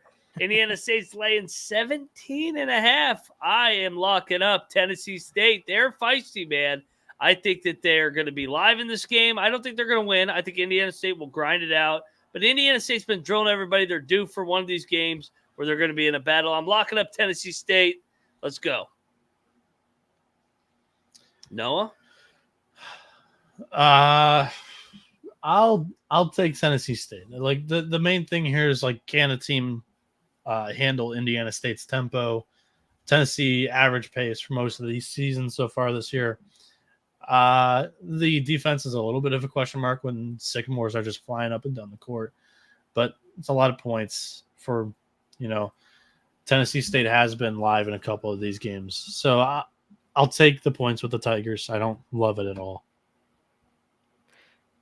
Man, lock battle, Mac. That's two for us already in this slate. I'm laying it with Indiana State. I love these boys. I think can't cover every game. They will. They will if they let them. I mean, and they didn't cover last time out, so there's that little buffer in there too. I think Indiana State wins by 20 plus. All right, lock battle. I'm on the Tigers. Rob's on the Sycamores. Here we go. Where is it? Right here? Yeah, there it is. That's lock battle. Let's go, Tennessee State, baby. We're going to lose by 12. I just feel like I got dosed. In one corner, Rob Donaldson's on the Sycamores. Moneyline Mac on Wheat Tigers. Next up. Oh, I'm going to do it here, too. Cornell is headed to Siena, Colby's favorite fucking team here. Cornell is laying. Did I see this game opened at 17, though? I thought I saw it opened at 17 for some reason. I didn't catch the open today. It did. It was that high. Yeah. That's tough. Yeah, I wish I got to 17. I missed it, but I am locking up Siena. Let's go. Home dog, baby. Who's Cornell to be like 13 on the road? Last time we said this about Cornell, who was it against? We said, who are they to be laying double digits on the road? It was against Lafayette. Lafayette covered that game. Fordham was another one. They were laying points. Fordham covered that game all day. I'm locking up Siena. Let's go. Upstate New York battle tier. I'll take Siena. I ain't betting on. I ain't betting on the Saints. Yeah, I'll stay off of this. For what it's worth, I'm going against the cocktail napkin here. It's -20, but then again, like Cornell hasn't blown out many of these teams at all so far this season. So I'll take the points with the Saints. Mac, you sick fuck. Listen, I'm going to ride with you and take those points. This is but gross, locking man. up, when I saw 2-8 Siena going up against Cornell in this game, I'm like, I know what side Mac is going to be locking up on this slate. Oh, fuck yeah. They're due for some regression, baby. Siena's due, baby. They are due. I'm not sure if you can be due. Like, if Fran McCaffrey, gets back on the sidelines for Siena, maybe they have a shot here. But I'll take the points. Whatever. I'll ride with you on that point. All right, just single lock. I'll be alone in the foxhole betting on the Siena Saints. Let's go, baby. We're going to lose by 10. All right, next up. This is an interesting game. Greensboro going to High Point. Is this game actually... yeah, it's at High Point. It's actually at High Point. This is a good game. I went back and forth on this one. I think I'm going to take Greensboro. They're coming off the loss to Marshall. I know High Point's coming off the loss to Georgia as well. Give me Greensboro in a close game. Take the points. I think this is your biggest Courtney Love game of the night. In my opinion, I don't think High Point should be favored in this game. Cocktail Napkins got this thing -1 for Greensboro as well. Both teams off the loss. Yes, High Point, they competed with Georgia, but I think UNC Greensboro expected to win at Marshall. I'll take the points and like a little bit of a bounce back for the Spartans. But no bet here for me. I kind of like this high point team. I don't necessarily agree with the Courtney Love angle, especially with High Point at home. And this is definitely an improved High Point team this year, and this is their first real shot to prove it. I want to lay the points, but I'm just gonna stay away and just watch as a fan because I really do think it's gonna be a good game. For what it's worth, they should have an advantage on the glass. 13th in defensive rebounding in the country and 12th in offensive rebounding. Greensboro in the mid 200s for both. Love it. Love it. Love it. Next up, here's a lock. Winthrop going to South Kakalaka, going to Columbia, South Carolina. I'm seeing South Carolina laying 10. They barely got by Charleston Southern. Winthrop, it's right down the road. Here is your little brother game of the night. I think this Winthrop team's good. I also don't think South Carolina's as good as their record. Said that over and over again. They almost lost Charleston Southern the other day when I locked up Charleston Southern. I'll lock up Winthrop here. Noah, are you coming here or are you going with the Gamecocks? I'm not going to get burned by Winthrop again. I liked them at Xavier, thinking that, Xavier's just not as good as everybody else thinks. South Carolina, I think there is some texture to this team. But I'll take the points with the Eagles. I mean, this is a team that I loved them against Xavier. They got smacked, and it just leaves a bad taste in my mouth against the second straight mid-major. Xavier's tough defensively, physical. I think your second game up against high major, I don't love it. Yeah, and I'll reiterate my point from earlier. Fade the Big South when they play high majors, but at the same time, I think South Carolina is at a sell high point right now and where their stock is at. So it's like a weird balance here. I'm going to lay it with South Carolina, but I don't love that side. Flying solo with Winthrop, baby. Fading the Gamecocks.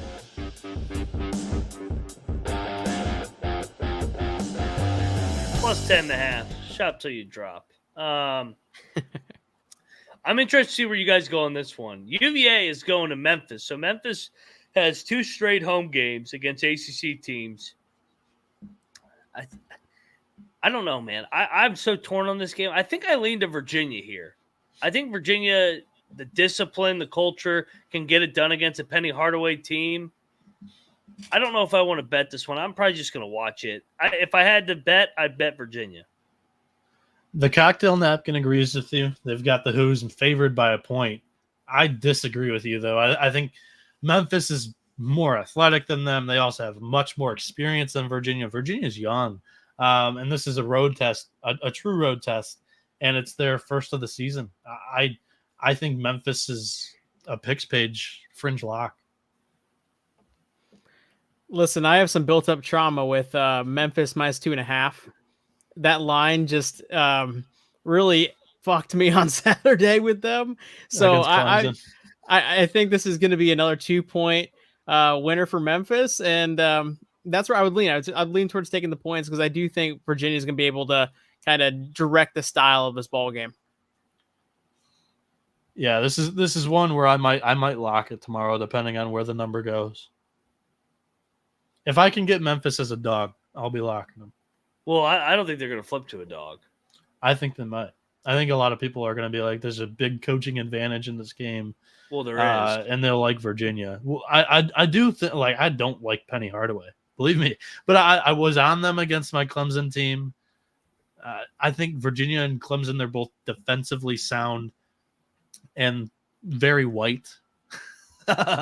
Memphis is experienced, and they're very athletic. We saw it against Clemson. I like the Tigers at home. Memphis money line might be a great angle. Just take it when they're -1 or -2. Last time Penny faced an elite coach, he lost to Chris Beard. I'm going to lock it. Virginia's going to win the game. I've seen this before, where this is the game where everybody's going to be on Memphis. Everybody's going to talk up Penny Hardaway, and they're going to lay a fucking egg. I'm on Virginia. That Chris Beard game, they were on the road. They only lost by 3 to Ole Miss team that's undefeated. But Virginia is way better than Ole Miss from a culture standpoint. First road game. Yeah, but it's Tony Bennett, man. Like, they always find a way in December, January. This is a young team. No Kihei Clark this year. I mean, it's Reese Beekman and then the show. Yeah, I hear what you're saying, but there have been some teams that have actually won their first true road games outside of the Wisconsin game, which was the Lemon. This team's been good. I'm taking them here. I'm taking them. I'm vibing with Mac. Double lock. Let's do it. Yeah, I've seen this shit with loving Memphis. it too. Everybody loves Memphis. All of a sudden, fucking Virginia's gonna take them into the mud. They're gonna run that pack line. Memphis gonna be traveling all over, bricking the shit all over the place. UVA all day. Lock it up. Yep. Give me the loafers. I like it. Penny sucks.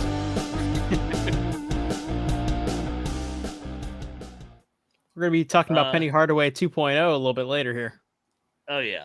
Get this Penny Shots shit out of fired.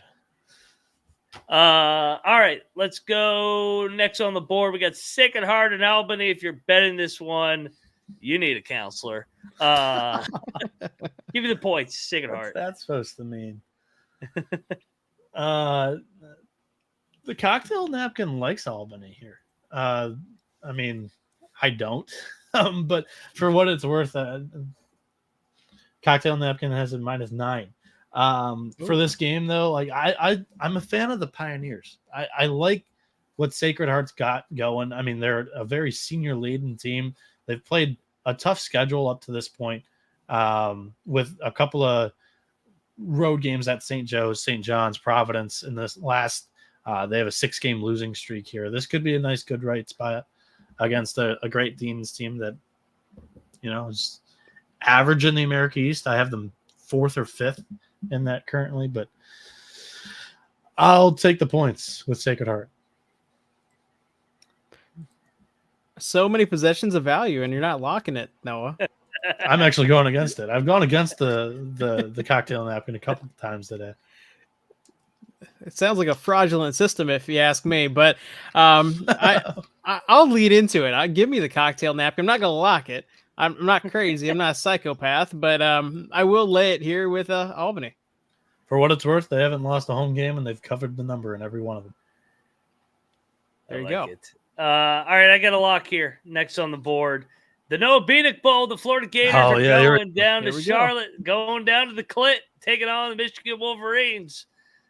I think Florida's a much better basketball team than Michigan. I will lock up the Florida Gators in Charlotte tomorrow night. Noah, where are you going for this one, man? I'm going to have a big bowl of popcorn. I'm going to be sitting in my basement. All 3 TVs of mine are going to be on different angles of this game. Hopefully we get like an ESPN National Championship football broadcast where I get like the above the rim angle and then the sideline, the coaching camera angle, and just the regular. Juwan Howard won't be doing much of that. I mean, he's the head coach though. He's no longer just sitting down moping on the in his chair at the end of the bench. He's on the sideline. This thing's in Charlotte, North Carolina. It's the Jordan Invitational. All the kids, they're going to be getting all their Jordan gear at this thing. Jordan kind of holds off on like 75% of their Jordan drop until they can show it on ESPN. It's really on the 4-letter network, the main ESPN channel tomorrow night. I can't wait to watch it. I'm filibustering. Give me the Gators. After all that, you took the Gators. Yeah, I think the Wolverines defense is just putrid. Like, are you going to try and hit a middle here? No. Like, I think what Florida's got is much better than overall than what Michigan has. I mean, you have Walter Clayton, Riley Kugel in that backcourt, and then Zion Pullman's electric off the bench in some instances. We have Doug. Like, that's it. Like, Doug's fun, but I like Florida. I like the Gators. I'll lay the points. Yeah, Penny Hardaway's clone is coaching Michigan again, and Juwan Howard is a fade. This team is going to fade really hard down the stretch because Juwan is just a bad coach. I mean, good guy when he's not smacking people, but give me Florida. Let's lock it up. I think the Gators win by 10. Noah, you're not locking this, right?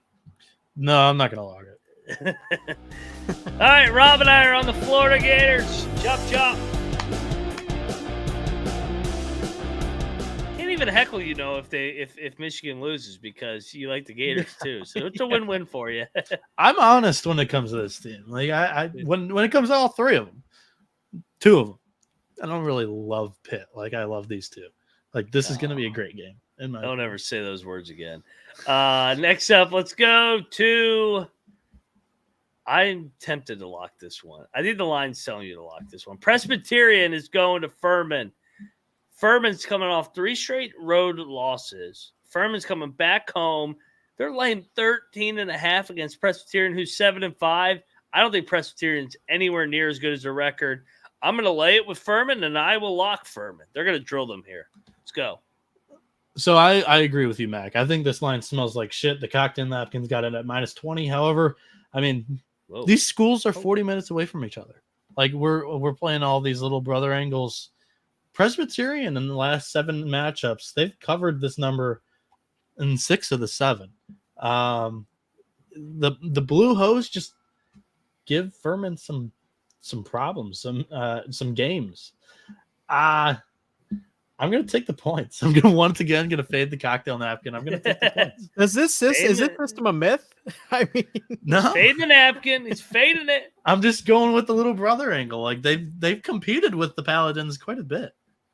Wow, I can't believe the napkins being disrespected like this. And just for that, I'm going to lock up Furman. This was a game that was in my bet slip. I didn't bet it initially, but now I'm fully aboard. I mean, this is 3 possessions of value here with Furman. Yeah, it is. Furman, the Paladins lock it up. Should be a triple lock, but Noah doesn't want to take his napkin. Crazy. Cameron Hurt goes, I fade the napkin every night. Nothing new here. Next up, this might be another lock here. Western Carolina is going to Vanderbilt. Vanderbilt's laying how many? Is it 3? Wrong team's favored. This is a cocktail napkin game. Western Carolina's favored by 6.5 on the cocktail napkin. Woo! Vanderbilt's getting the high major price. That's all this is. I lock this up, play it on the money line. The Catamounts roll. Agreed. Triple lock, boys. I think Western Carolina lays it on here. Fuck Vandy. Lock it up. Triple lock. Good thing. Good friends come together. Whatever that song is. Friends to eternity and loyalty, friends honesty. To eternity. Friends forever. People are fucking heckling the hell out of you with your fucking napkin. Why won't this fucking music stop playing? Damn it. There we go. All right, next up on the board, we got, oh, God, I was so tempted, but I'm telling you why I'm not locking it. Coppin State's going to James Madison. They're getting 29. Coppin State beat JMU last year, so I will take the points just because JMU will probably sleepwalk, but they're not going to lose to them again, so they'll probably win by 20. Give me Coppin State. For those that are enjoying like the amount of times that I'm fading the cocktail napkin today, TVDBJ, he said it. You can't quantify the little brother angle on the cocktail napkin. That, I mean, it doesn't apply to every game that I'm fading the cocktail napkin, but I mean, -34 for James Madison is just a bit fishy here. I'll take the points with Coppin State. Yeah, the cocktail napkin is Noah's side piece at this point, but you know, I might as well just take the points here because Coppin State has to cover some spreads eventually, and James Madison on the other side has to stop covering spreads eventually. I definitely don't want to bet this game, but I'll take the points begrudgingly. Yeah. You know, I like sick lines, but I can't even bet this one. They beat them outright last year. I was on Coppin State that day. This team didn't cover against Louisville. Remember, that was the game where the referees didn't show up. They had to delay the game. Yeah, the physical education. Let's go. Bring your volleyball. Bring your handball guide. Chat's asking here. Stetson's going to FIU. This qualifies his little brother a little bit. FIU, I fucking hate this team. They're laying 4. Give me Stetson, but Stetson sucks too. I mean. I don't know. I'll watch this game. Hopefully there's a fight or something. You know, I'm tempted to lock the Hatters. They get up for these games. Like last year, they owned the state of Florida. They went 3-0 and, against I think they beat Florida State and 2 other Florida teams last year. They own a win against Central Florida this year. Sorry, UCF, very Golden Knights, whatever. So I think Stetson, like they truly cherish the little brother angle. 4 is low though. And Florida International, I mean, I'm surprised Mac didn't state it. Who are they to be laying 4 points? Like their wins this year are Houston Christian, Long Island, and they have a good win against Kennesaw State. But those are their 3 D1 wins. So I like the points at Stetson. I'm not going to lock it though. Yeah, I mean, I usually like Stetson. The past few years, I've liked Stetson, but I'm thinking this is like a really bad Stetson team. I'm begrudgingly laying it with Florida International here. So yeah, I'm not betting this game. I mean, I don't even want to have anything to do with this game. Rob's going to stay away from the airport for today. Yes. No airport. All right, I'll take you to the lock here. Next up on the slate, we got Miami of Ohio. They're going to Wright State. Wright State burned me last week. Wright State's laying 10.5. Wright State's getting right this time around. Miami of Ohio is not very good. I like Wright State at home, and they're coming off a home loss where they don't usually lose. I'll lay it with Wright State big time. Let's go. Smash spot. Yeah, I mean, if you're locking this up, I'll lock it with. Yeah, I needed a nudge. Cocktail Napkins got this minus 13.5. We're getting a possession here. Miami, Ohio, just a rough defense. 269th in Ken Palm, and they've faced a middling schedule. Wright State, their duo of guards and Trey Calvin and Tanner Holton's elite, like at any level of college basketball. The Redhawks, they're in for some pain here in Dayton, Ohio. I like the Raiders. Lock it up. Yep, this is one of my favorite bets of the day. I'm locking Wright State. I grabbed it at 10.5 earlier. I might even lay a little bit more on it as it gets closer to game time too, because this is one of those games that's going to potentially be like a 30-point game, and we never even sweat it. So, yeah. Give me Wright State here. Great spot, Wright State. The Raiders lock it up. Triple lock. Get it before it goes up to 12.5, 13.5.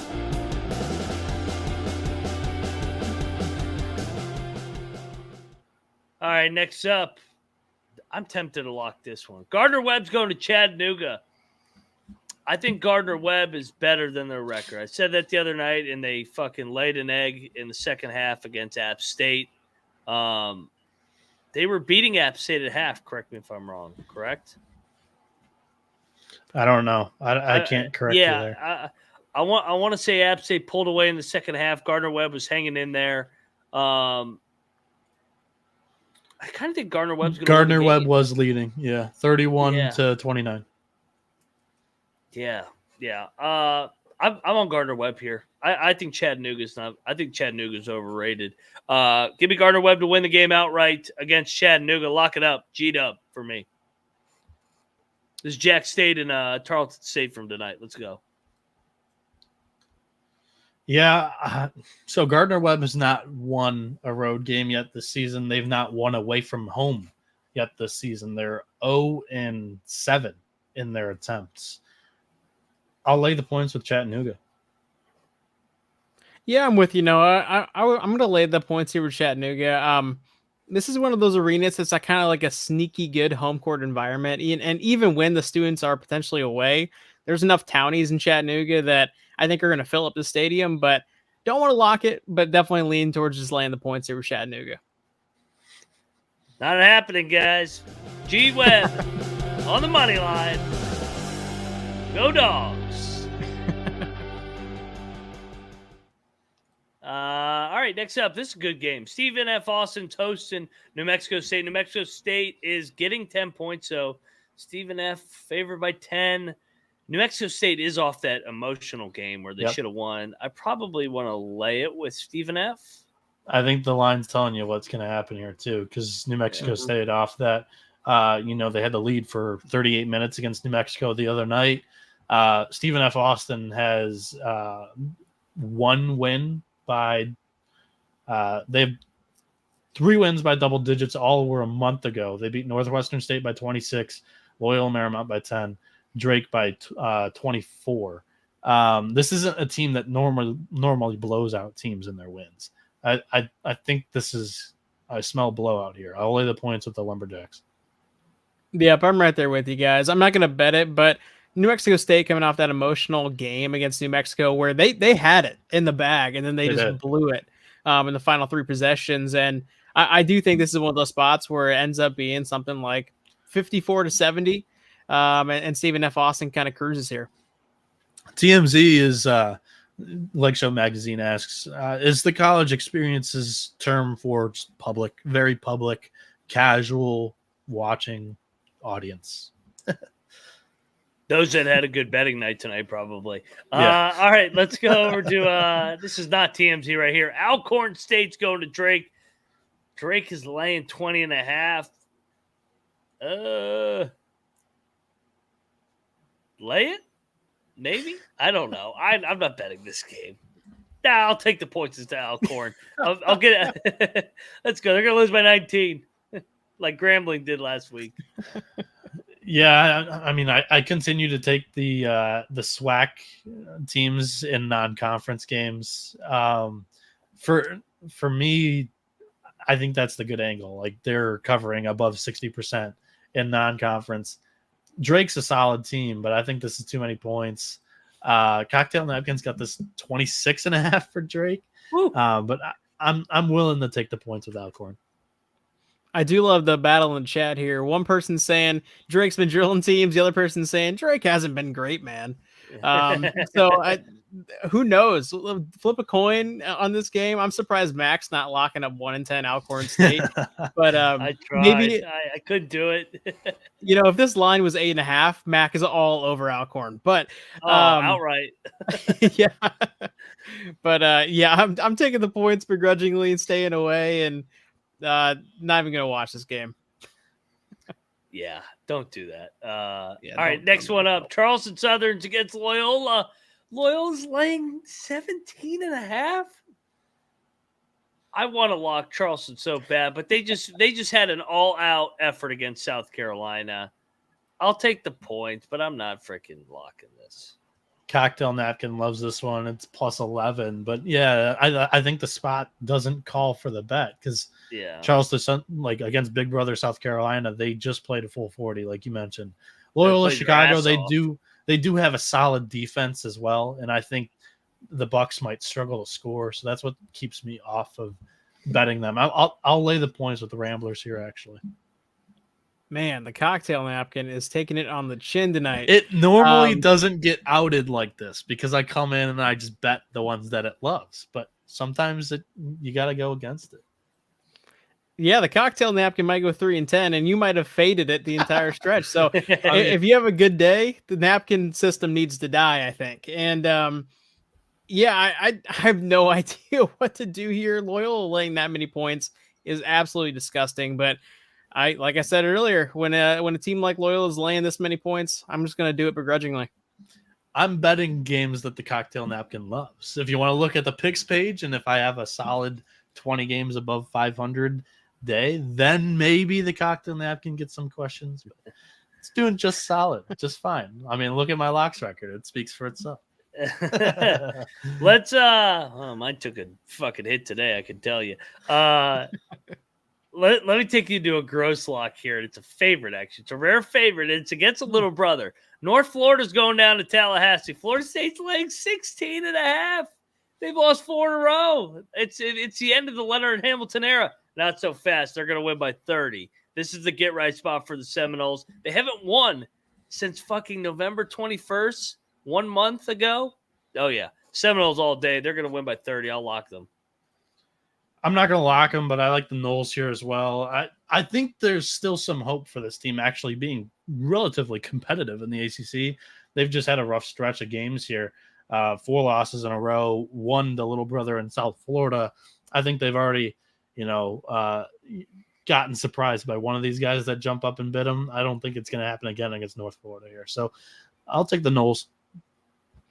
I wish we had a Vetta's opinion on this game just because I know that she's been through a roller coaster of emotions going on here, but I'm going to lay it with Florida State. I don't love this spot, but I do think that they're more likely to win in a blowout fashion than North Florida is to keep it kind of within that 2-3 possession range.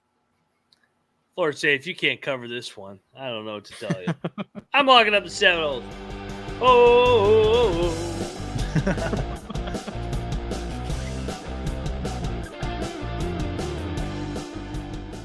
We're going to two of our favorites here. We got the Bison taking on the Salukis in Carbondale, Illinois. Salukis are laying 9.5. Oh, man. I love these two teams. I went back and forth on this one. I'll take the points at the Bison.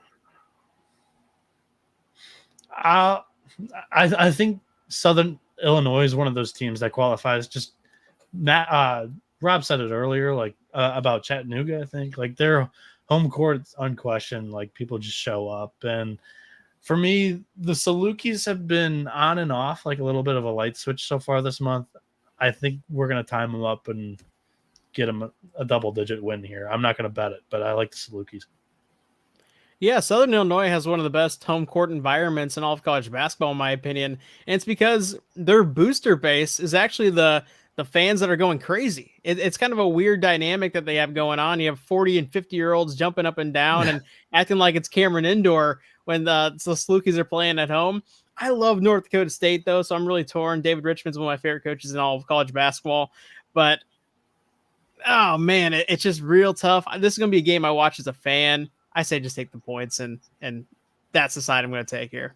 I'm going to bet this, actually. So, Noah Bieniek. Yeah, I did a little bit of a deeper dive. North Dakota State 2-6 on the road.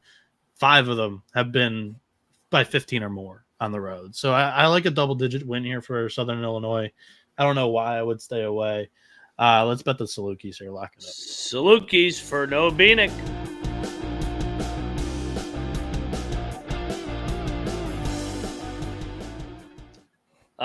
Next up, let's go. Let's go to Missouri State, another Valley team.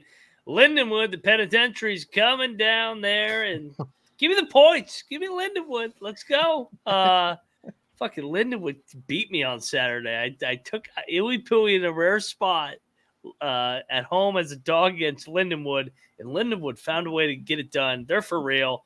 Buy stock now, Lindenwood. They're for real. Are you willing to lock it, Mac? This is a little brother angle. Lindenwood, for those that are TMZ, St. Charles, Missouri, playing Missouri State. Lindenwood's actually playing good ball too. They've jumped up and they've gotten a couple of people. They haven't scheduled well. They're murdering people. Yeah, IUPUI, they won by 7 on the road. Like, I think this is too many points. I'm not going to lock it, but I like Lindenwood. I like the Penitentiary. Off this big win against IUPUI, I just don't know if I can back Lindenwood. They had 2 wins in a row earlier this season: Nebraska, Omaha, and William & Mary. Yeah, no, lay it. Missouri State by 40. Not locking it, but that's how I think this game plays out. If they find a way to get this one, that gets them to 6-6 on the year. Buy stock now in Lindenwood, baby. That's exactly why you fade them. They're never going to be a 500 team. Did they ever get to there? Who did they play? No. They were 3-3. They were 3-3 at one point. And then they lost. It was probably the Air Force game, wasn't it? Yeah.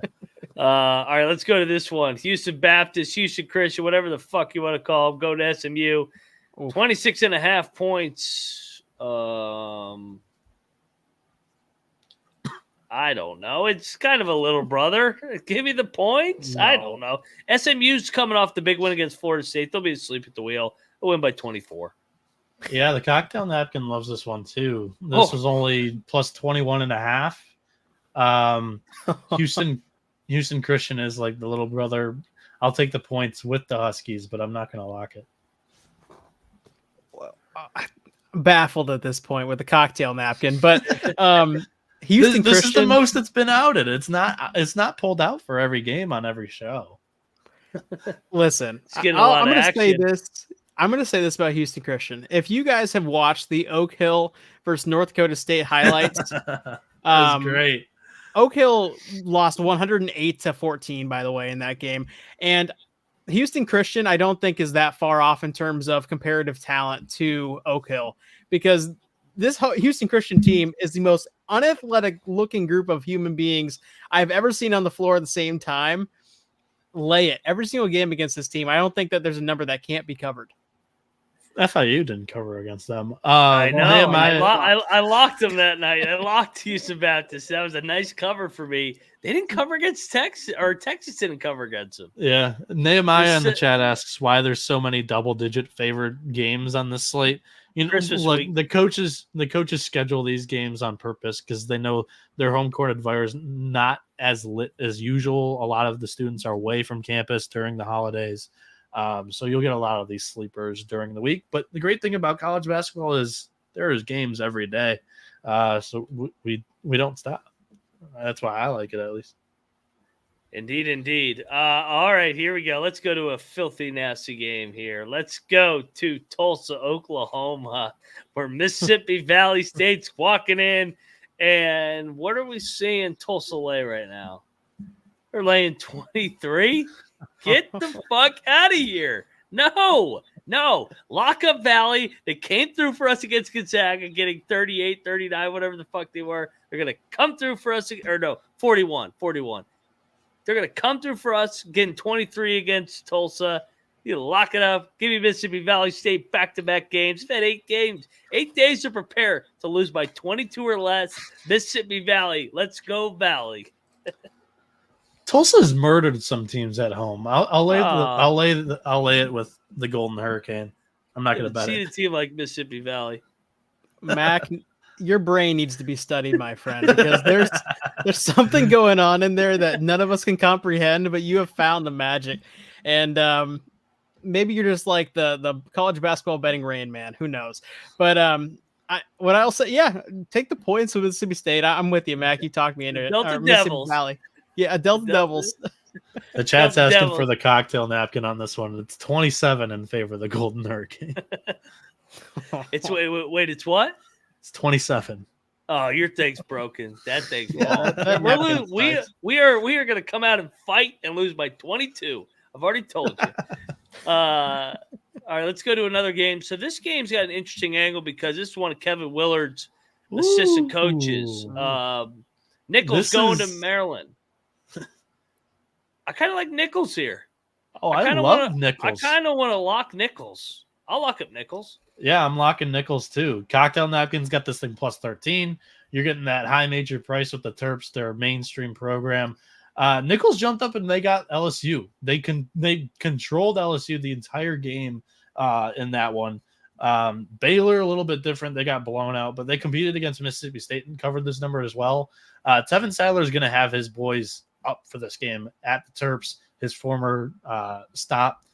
I like this thing because look, Maryland, they're better at home than they are on the road away from their home building. But at the same time, they have not looked amazing in some of these games against better opponents. I'm not calling Nichols a better opponent, but I just think they're going to get an energized bunch here in a game that I think the home fan base is not really going to show up. I mean, they don't show up in general for their original home games, but I just think Nichols is catching them at a great spot. Well, and Maryland's got UCLA on Friday. Yeah. Mm-hmm. True. Yeah. Nichols State's one of those teams. I watch a lot of Southland ball, but I feel like I have a good pulse on this team because they are so randomly high variance because of how they play stylistically. I mean, they push the pace on you. They try to go for steals. They're aggressive. And so they can get in early foul trouble. If you guys watch the Big Ten at home, you know that all these Big Ten teams get so many calls on ticky-tack calls. I think Nichols State's entire lineup could be fouled out by the first half. I'm going to lay it just because this could be 14-15 throughout the entire way, and then Maryland just adds free throws on late. Noah Bieniek, double lock, Nichols. Oh, yeah, I see a good one coming up next. Let's go to a top 10 team hitting the road. Welcome to the Big East play where the Marquette Screaming Golden Eagles are going to the dunk for their opener. I know Ed Cooley's not there. I don't care. This is a system play. You fade the shit out of all these top 10 teams on the road early in the season till about probably late February. All over Providence. I think they're live to win the game. One possession game comes right down the wire. Lock up the Friars of Providence. Noah? It's a golden rule not to fade Providence at home. Then again, Tyler Kolek's from Rhode Island, from Providence area. I'll take the point. I'll lay the points with Marquette. I'm not going to bet it, but I love this Golden Eagles team. I think they've got everything. They can win in multiple different ways, but I've learned my lesson fading the Friars at home. Oh yeah, this is my biggest bet of the day.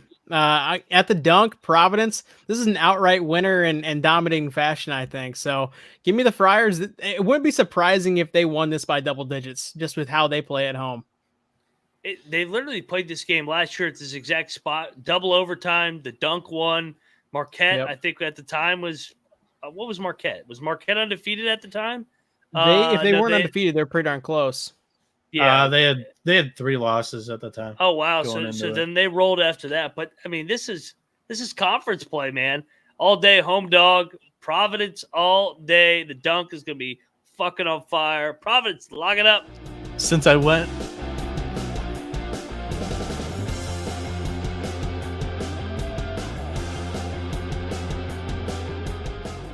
Since I went and pulled up that game from last year, Kolek dropped 29 on a very good Providence defense.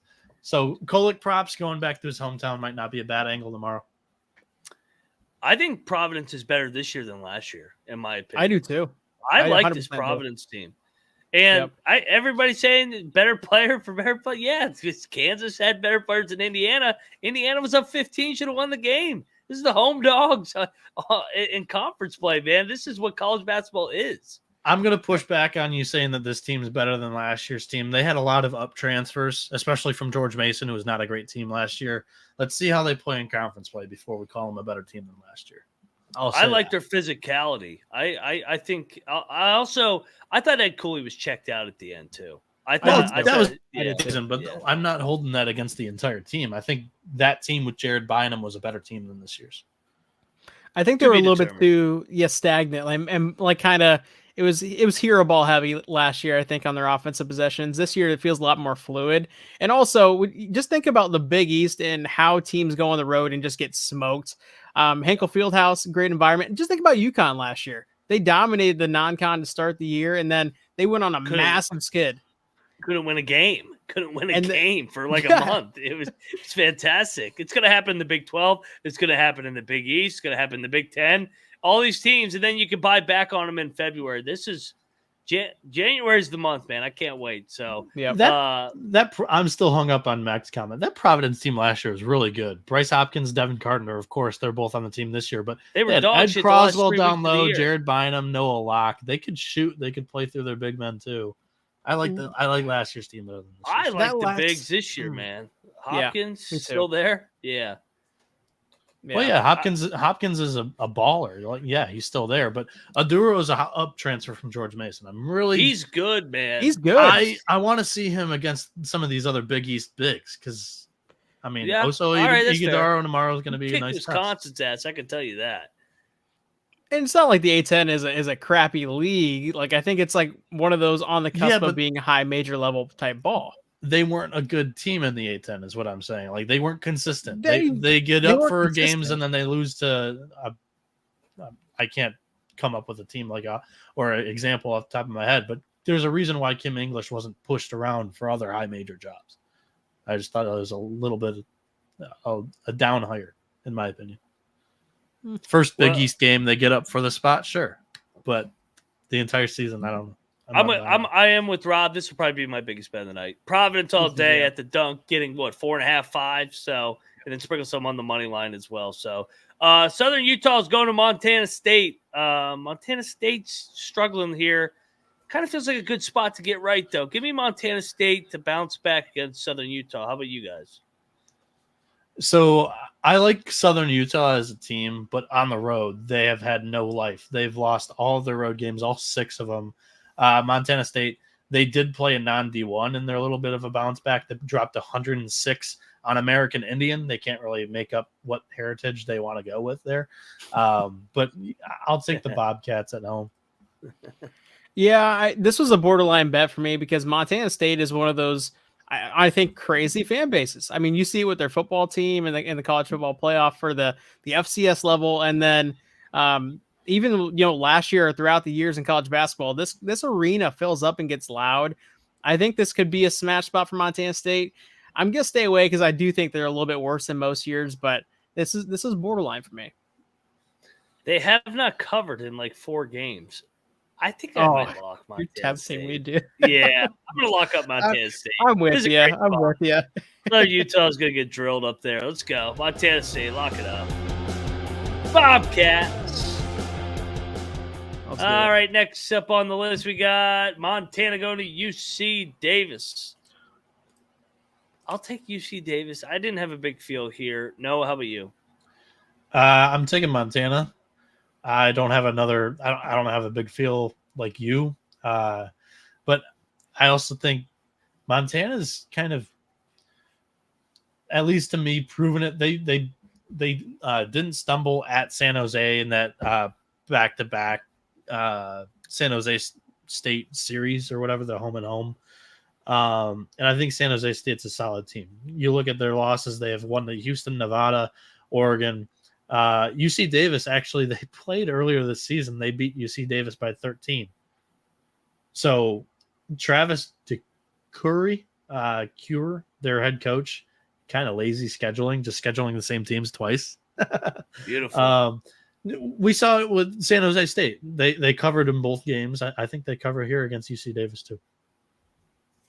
Yeah, I think this is a true pick'em. So it's really, I think if you're a guy who likes betting on roulette when you go to the casino, you can just blind pick one of these teams and see where the coin lands. But yeah, I'm going to take the points with the Grizz. I think, if you're picking a side here, that's the side I'd pick.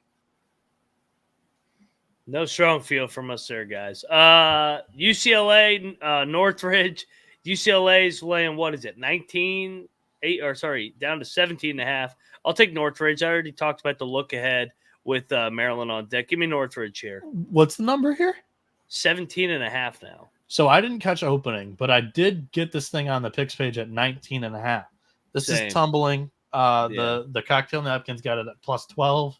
If you're looking to bet it, I'd get it now. I just don't think UCLA, they're still trying to figure out some rotations and stuff. I had them against Ohio State. They just didn't really look that competitive in that game. Like, I know it finished as a close score, but I thought they dressed it up late. Look, they have a lot of new pieces on this team. And Cal State, Northridge, a couple of these guys probably dreamed of playing basketball at UCLA. This is a little brother angle as well. There's plenty of them in California, all these little brothers in California. But just being that UCLA has a look at against Maryland, I'll take Northridge. Yeah, I begrudgingly I'll take the points. I think UCLA offensively is just atrocious looking right now. So I'll definitely take the 17.5, but don't love either side there. No, the only problem, I like Northridge, but UCLA is off back-to-back losses, but I'm with you guys. I don't know how good they are. That's the other thing. Yeah. No, and then you have Maryland on deck too. So that's the other thing. All right, let's go. This is going to be a lock. South Dakota's going to Bakersfield. Bakersfield's laying. It was 3 when I locked it. Now they're laying 4. I'll still lock it. Bakersfield all day. South Dakota is not as good as their record. Bakersfield was impressive the other night.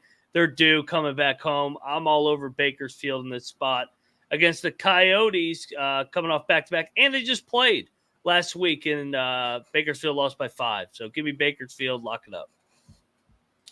Rob, you're nodding your head. I'll go to this one, or I'll go to you on this one first. Do you agree with Mac there? Yep. Yeah, I already have a bet actually on Bakersfield -3. I was able to grab a little bit of a nicer line there too. So yeah, this is one of my I won't say one of my favorite bets of the day, but it's something I've already bet, and go ahead and lock up Bakersfield here. Let's go, baby. I liked South Dakota coming into the show, but I mean, I didn't love it either way. So you'll sway my pick. The cocktail napkins got the Coyotes -1, but I didn't love anything here that I was looking through and handicapping the game. So I'll take Bakersfield. I'll take the runners. All right, Rob and I on the Bakersfield against South Dakota, the Coyotes. Lock it up. All right, moving along in the slate. We're nearing the end. We got Western Kentucky going to Cal Baptist. Cal Baptist is laying, what is it now? 3.5. I feel like this is a good spot for. Did you guys catch the opener on this one? What did this game open? 3, I think. Okay. Everybody's going to be I think everybody's falling in love with Western Kentucky. Give me Cal Baptist. So I tend to agree with you. I like Cal Baptist, what they've done so far this year. This easily could be a sell high spot after they won a 70-69 game their last time out. Western Kentucky has performed home and away so far this season. I don't know why they're catching points. I think this line smells. Cal Baptist is a hard place to play. I'll take the Lancers. Yeah, I think if you're just kind of looking at these teams in a vacuum and thinking of like a neutral court type atmosphere, this would be the Courtney Love game of the night because Western Kentucky has looked really impressive against a lot of pretty darn good teams. You got to lay the points, I think, with Cal Baptist. I'm not betting it just because I think it's short enough where it could really flip either way late, but that's definitely the side if you're going to take one, in my opinion. I think this is a rock fight, too. I think it's a low-scoring game. I don't play totals a whole lot, but just everything that I'm seeing right now tells me this is both teams finished below 70. Final game of the night out there at St. Mary's. We got Middle Tennessee going out west. St. Mary's is laying 15.5. I think I got to take the points. They're coming off the big UNLV win. They beat Colorado State. I think St. Mary's wins by 10. I think it's a boring effort from St. Mary's. They get it done, business like usual. Give me Middle Tennessee. This is the game that this is the exact reason why I have a cocktail napkin because personally, if I was betting this just on spot and how the teams have played, St. Mary's looks to me like they've fixed what was broken. UNLV was dogfight, but I think the Runnin' Rebs have good pieces, and they've gotten more pieces since the waiver. And Middle Tennessee, they've lost one of their best players. And who was it again? I can't remember the kid's name. Weston, their guard, best player in the conference last season. This is why I have the napkin though, and it doesn't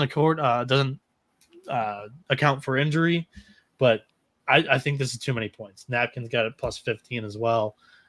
St. Mary's looks to be fixed, but they don't blow out teams a ton either. They had one where they got up and they blew out Davidson, but that was just a very good spot.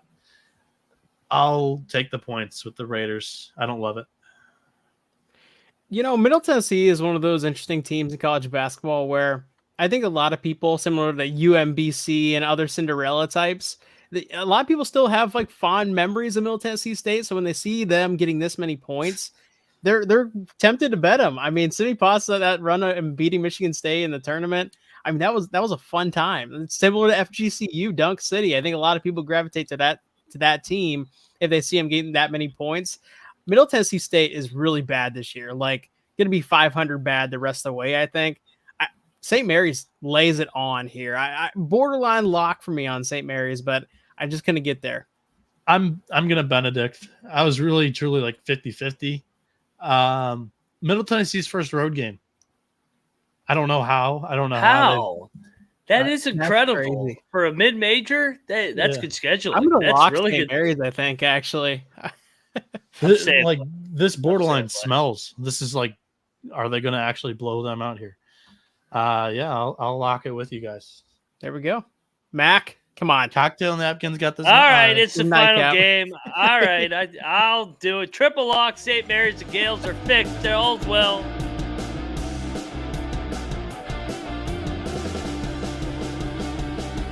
I got to add that one on the picks page. Yeah. Boom. All righty, that does it for the 48 game slate or whatever the hell it is. We're not going to do all our locks, man. Rob, did you prepare for it at least? I do. On his Twitter. I do have them. So Rob, you can go ahead and you can list yours. Yeah. All right. So I've got, and I'll just kind of go in order of how I have them here and for me, actually, this is going to be what I like least all the way to most. So I have Florida out -2 out the gate. West Carolina +2.5, Cal State Bakersfield -3, Queens +1.5, Indiana State -16.5, Merrimack +18.5, Wright State -10.5, Troy +12.5, Providence plus 4.5. And then along the way, I locked St. Mary's minus 14.5, Virginia plus 2.5. And a couple other ones I think were in there too, but that's what I've got there. All righty, Mac. We'll leave the people with this. What was your favorite bet? Providence. Dunk, baby, dunk. Fade the top 10 teams on the road. That system's been rolling, and it's the dunk, man. That place is going to be on fucking fire. People are going to get a reminder how electric Big East home court atmospheres are tomorrow night. So give me Providence as my favorite play of the night tomorrow night. What did we pick Nickel State at on the show? 18 or 19? 18.5, I think. Okay, yeah. So I think it's coming down. That's the only reason why I asked, because I like Nickel State. I think that's my favorite bet of the day. Cocktail Napkins got it plus 13. You're also getting the head coach Nichols coached on the staff at Maryland literally last year. He's going to have his boys ready to play. Maryland, I don't think, is a very good team this year. So I think they'll be able to catch them in a look at UCLA next for the Terps. So I like Nickel State as my favorite bet tomorrow. Absolutely. And everybody, if you want to find the rest of Rob's plays, if you get Cannabis Capper's comment. I just showed it because he mentioned Tyler Kolek's points only at 16.5. I mean, I like it. Hometown play. Hey, he can have all the points he wants. Go Providence. Don't let him get the assist too. He can have all the points, no assists. You guys can find Rob at Rob DFB. He posts his picks every single day. Obviously killing it over there. Noah Bieniek obviously killing it with his cocktail napkin. The cocktail napkin's been getting beat down by Sparty. But other than that, it's been pretty damn good this year, I'd say. Right, Noah? It has been pretty good. It is taking a beating from Sparty, but we've also adjusted Baylor now on the cocktail napkin as well. Because I don't know how good Baylor is. I love them coming into the year, but their only win's Auburn. But yeah, cocktail napkins also getting ready for college baseball season. We're prepping for that right around the corner, right after Christmas. We're going to have some shows starting up on the college baseball experience. It'll be right here on the same YouTube channel as well. Shout out to everybody tuning in. We had 245 at 2:15 a.m. You guys are great. So for 2 hours on a Monday night, it's awesome. Oh, yeah. You guys can find me at Moneyline_Mac. I'll put out my I try it. I don't know if you guys have noticed. I try to put out my graphic around 5 Eastern, between 5 and 6, just in case there's some late freaking crazy news where I may add a game or two. You never know. I start my early happy hour beer, and I'm like, hey, let me add in St. Mary's here against Middle Tennessee like tonight. If you faded me tonight, hope you enjoyed your win. I'm coming right back at you tomorrow, baby, because I'm going to kick your ass. So at Moneyline_Mac, go follow the college experience. Follow the college football experience, the FCS experience, the Maine Sports Gambling Podcast, all the college experience, the Big 12 experience with me, Troy, and Rush. We go tomorrow to do the Big 12 games. We got a couple big ones, Baylor, Duke, and Oklahoma, North Carolina. So all come together on YouTube on one stop shop at the college experience. So get over there, subscribe. We'll see you guys tomorrow night. Probably around the same time, I would think. Colby will be back. The return of Pick Dundee. Yeah. Pick Dundee will be coming back tomorrow night. He'll be coming in hot because we're going to have a winning night across the board tomorrow night. Good luck, everybody. And we are out of here.